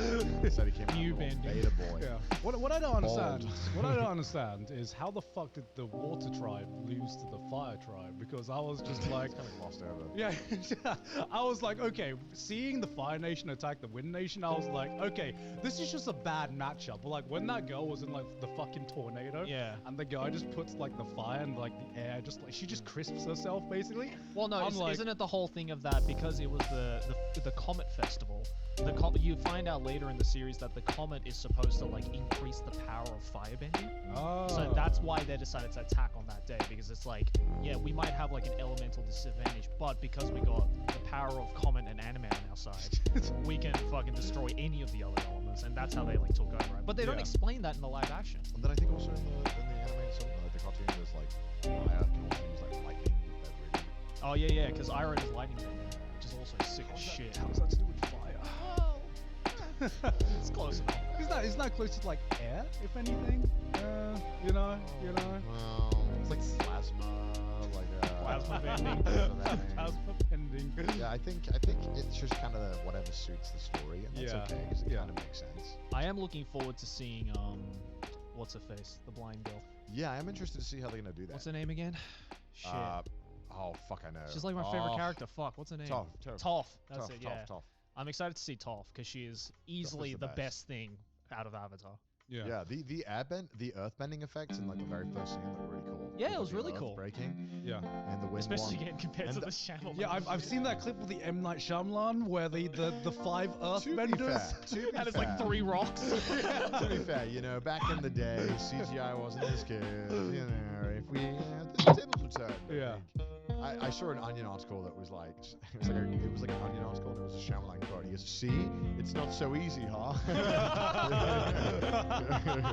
Or something like that. It was so good. But yeah, I think overall I'm like more pleasantly surprised with how good it actually is compared Yeah. to like all the hate that it was getting on Twitter. the only scenes that like look kind of ass were when they were like in the boat. The CGI looked really bad. Yeah. They were in the boat.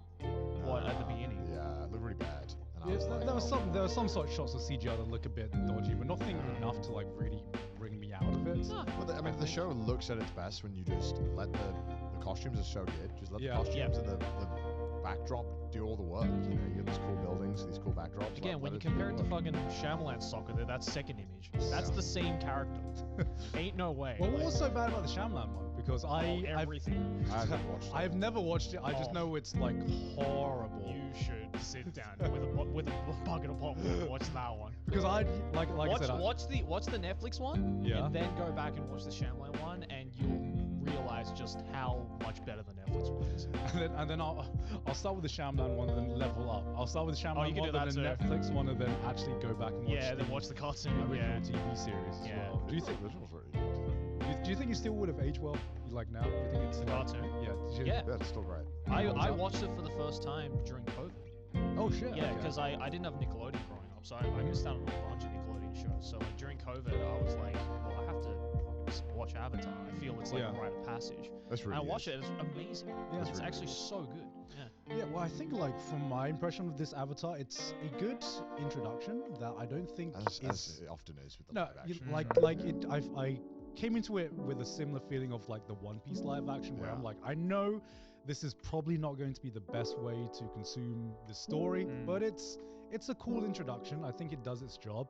It's a lot of mixed bags in its execution, but in order just for me to like get interested in the franchise, yeah, I think it did its job. You hear that they're going to be making a continuation movie of the original series? What? Yeah, so apparently the original creators are going to make a cartoon, like animated film of Avatar: The Last Airbender, but Oh. it's set with all of them in their like 20s and 30s. Oh. So like, especially after the announcement of this and all the hate that it's been getting, Yeah. there's just been so many just people like I've seen so many like meme images of like fucking and one from Family Guy where like Peter Griffin is like covered in pillows and it's Yeah. like me trying not to die before October 2025. So that might be good. Yeah. But so you have until October 2025 to watch the original Do cartoon. you think you're gonna watch the rest of this one though? I will. Yeah. You Because will? I'm genuinely curious to see if they'll actually be able to. I don't know. Maybe it's just kind of having a rough start right now, and it might take me time to kind of acclimatize to Yeah. the changes. But again, like as of right now, I just think it's all right. I don't think it's like Yeah, as people just horrible don't as love Twitter is Yeah. making it out to be, but it's not like the most amazing thing I've seen. Yeah, I don't think it's as well executed as the One Piece live action. No. Oh, fuck no. No. It says a lot. Yeah. I think the worst thing this might have done is it just might be a forgettable adaptation, Yeah. which Yeah. is Honestly, probably could on the be. same par as now 80% of live action adaptations. We Yeah. don't really see like complete train wrecks anymore. I think the last one I remember being a complete train wreck was probably Death Note. And Oh, that was the actually Netflix quite one. that was actually quite a while ago. That was ages ago, dude. That was like 2016. This episode is sponsored by Factor. Guys, if you watch Trash Taste, you'd know that we are too lazy to cook most of the time. I am barely a chef myself, but sometimes I want a quick and easy meal that I know is healthy. That's where our sponsor, Factor, comes in. Factor provides restaurant quality, ready-to-eat meals that you can heat up and eat whenever you're ready. These fresh, never frozen meals are chef-crafted, dietitian approved, and ready to go in just 2 minutes. You'll have over 35 different options to choose from every week, including Calorie Smart, Protein Plus, and Keto. Also, there are more than 60 add-ons to help you stay fueled up and feeling good all day long. They got pancakes, smoothies, and so much more, providing meals for every single part of the day. You can do breakfast, midday bites, and more. And the best thing is, it is flexible to your schedule. You can get as much or as little as you need by choosing your meal every week. And you can pause or reschedule deliveries anytime at all. I think Factor is the perfect solution if you're looking for fast, premium options with no cooking required. And by going with Factor, you'll be saving money if you eat out every day like Connor does. So, what are you waiting for? Head to factormeals.com/trashtaste50 and use code TRASHTASTE50 to get 50% off. That's code TRASHTASTE50 at factormeals.com/trashtaste50 to get 50% off. Thank you very much to Factor for sponsoring us today. Back to the episode. Yeah. Did you see the trailer for the Borderlands? Oh yeah, I saw that. Did you ever see this? No. That's What gonna the be fuck? a train wreck. Dude, can you show God the trailer for the Borderlands live action? I have no knowledge of Borderlands. I've Bro, never it played the came- game either. but This came out of fucking nowhere. yeah, There's a Borderlands movie being Kate made. Blanchett God. and And like the Kevin Hart. cast is insane. Oh my god. Kevin Hart? Yeah. It's Jack Black? yeah, Jamie Lee Curtis as well. Jamie What Lee the Curtis. hell? Bro, it looks bizarre. What a fucking weird movie. It's so weird. This is just I don't know who wanted this. I'm kind of hyped for it. Nobody asked. I'm kind of hyped. Like I can't wait to watch it. Let us see.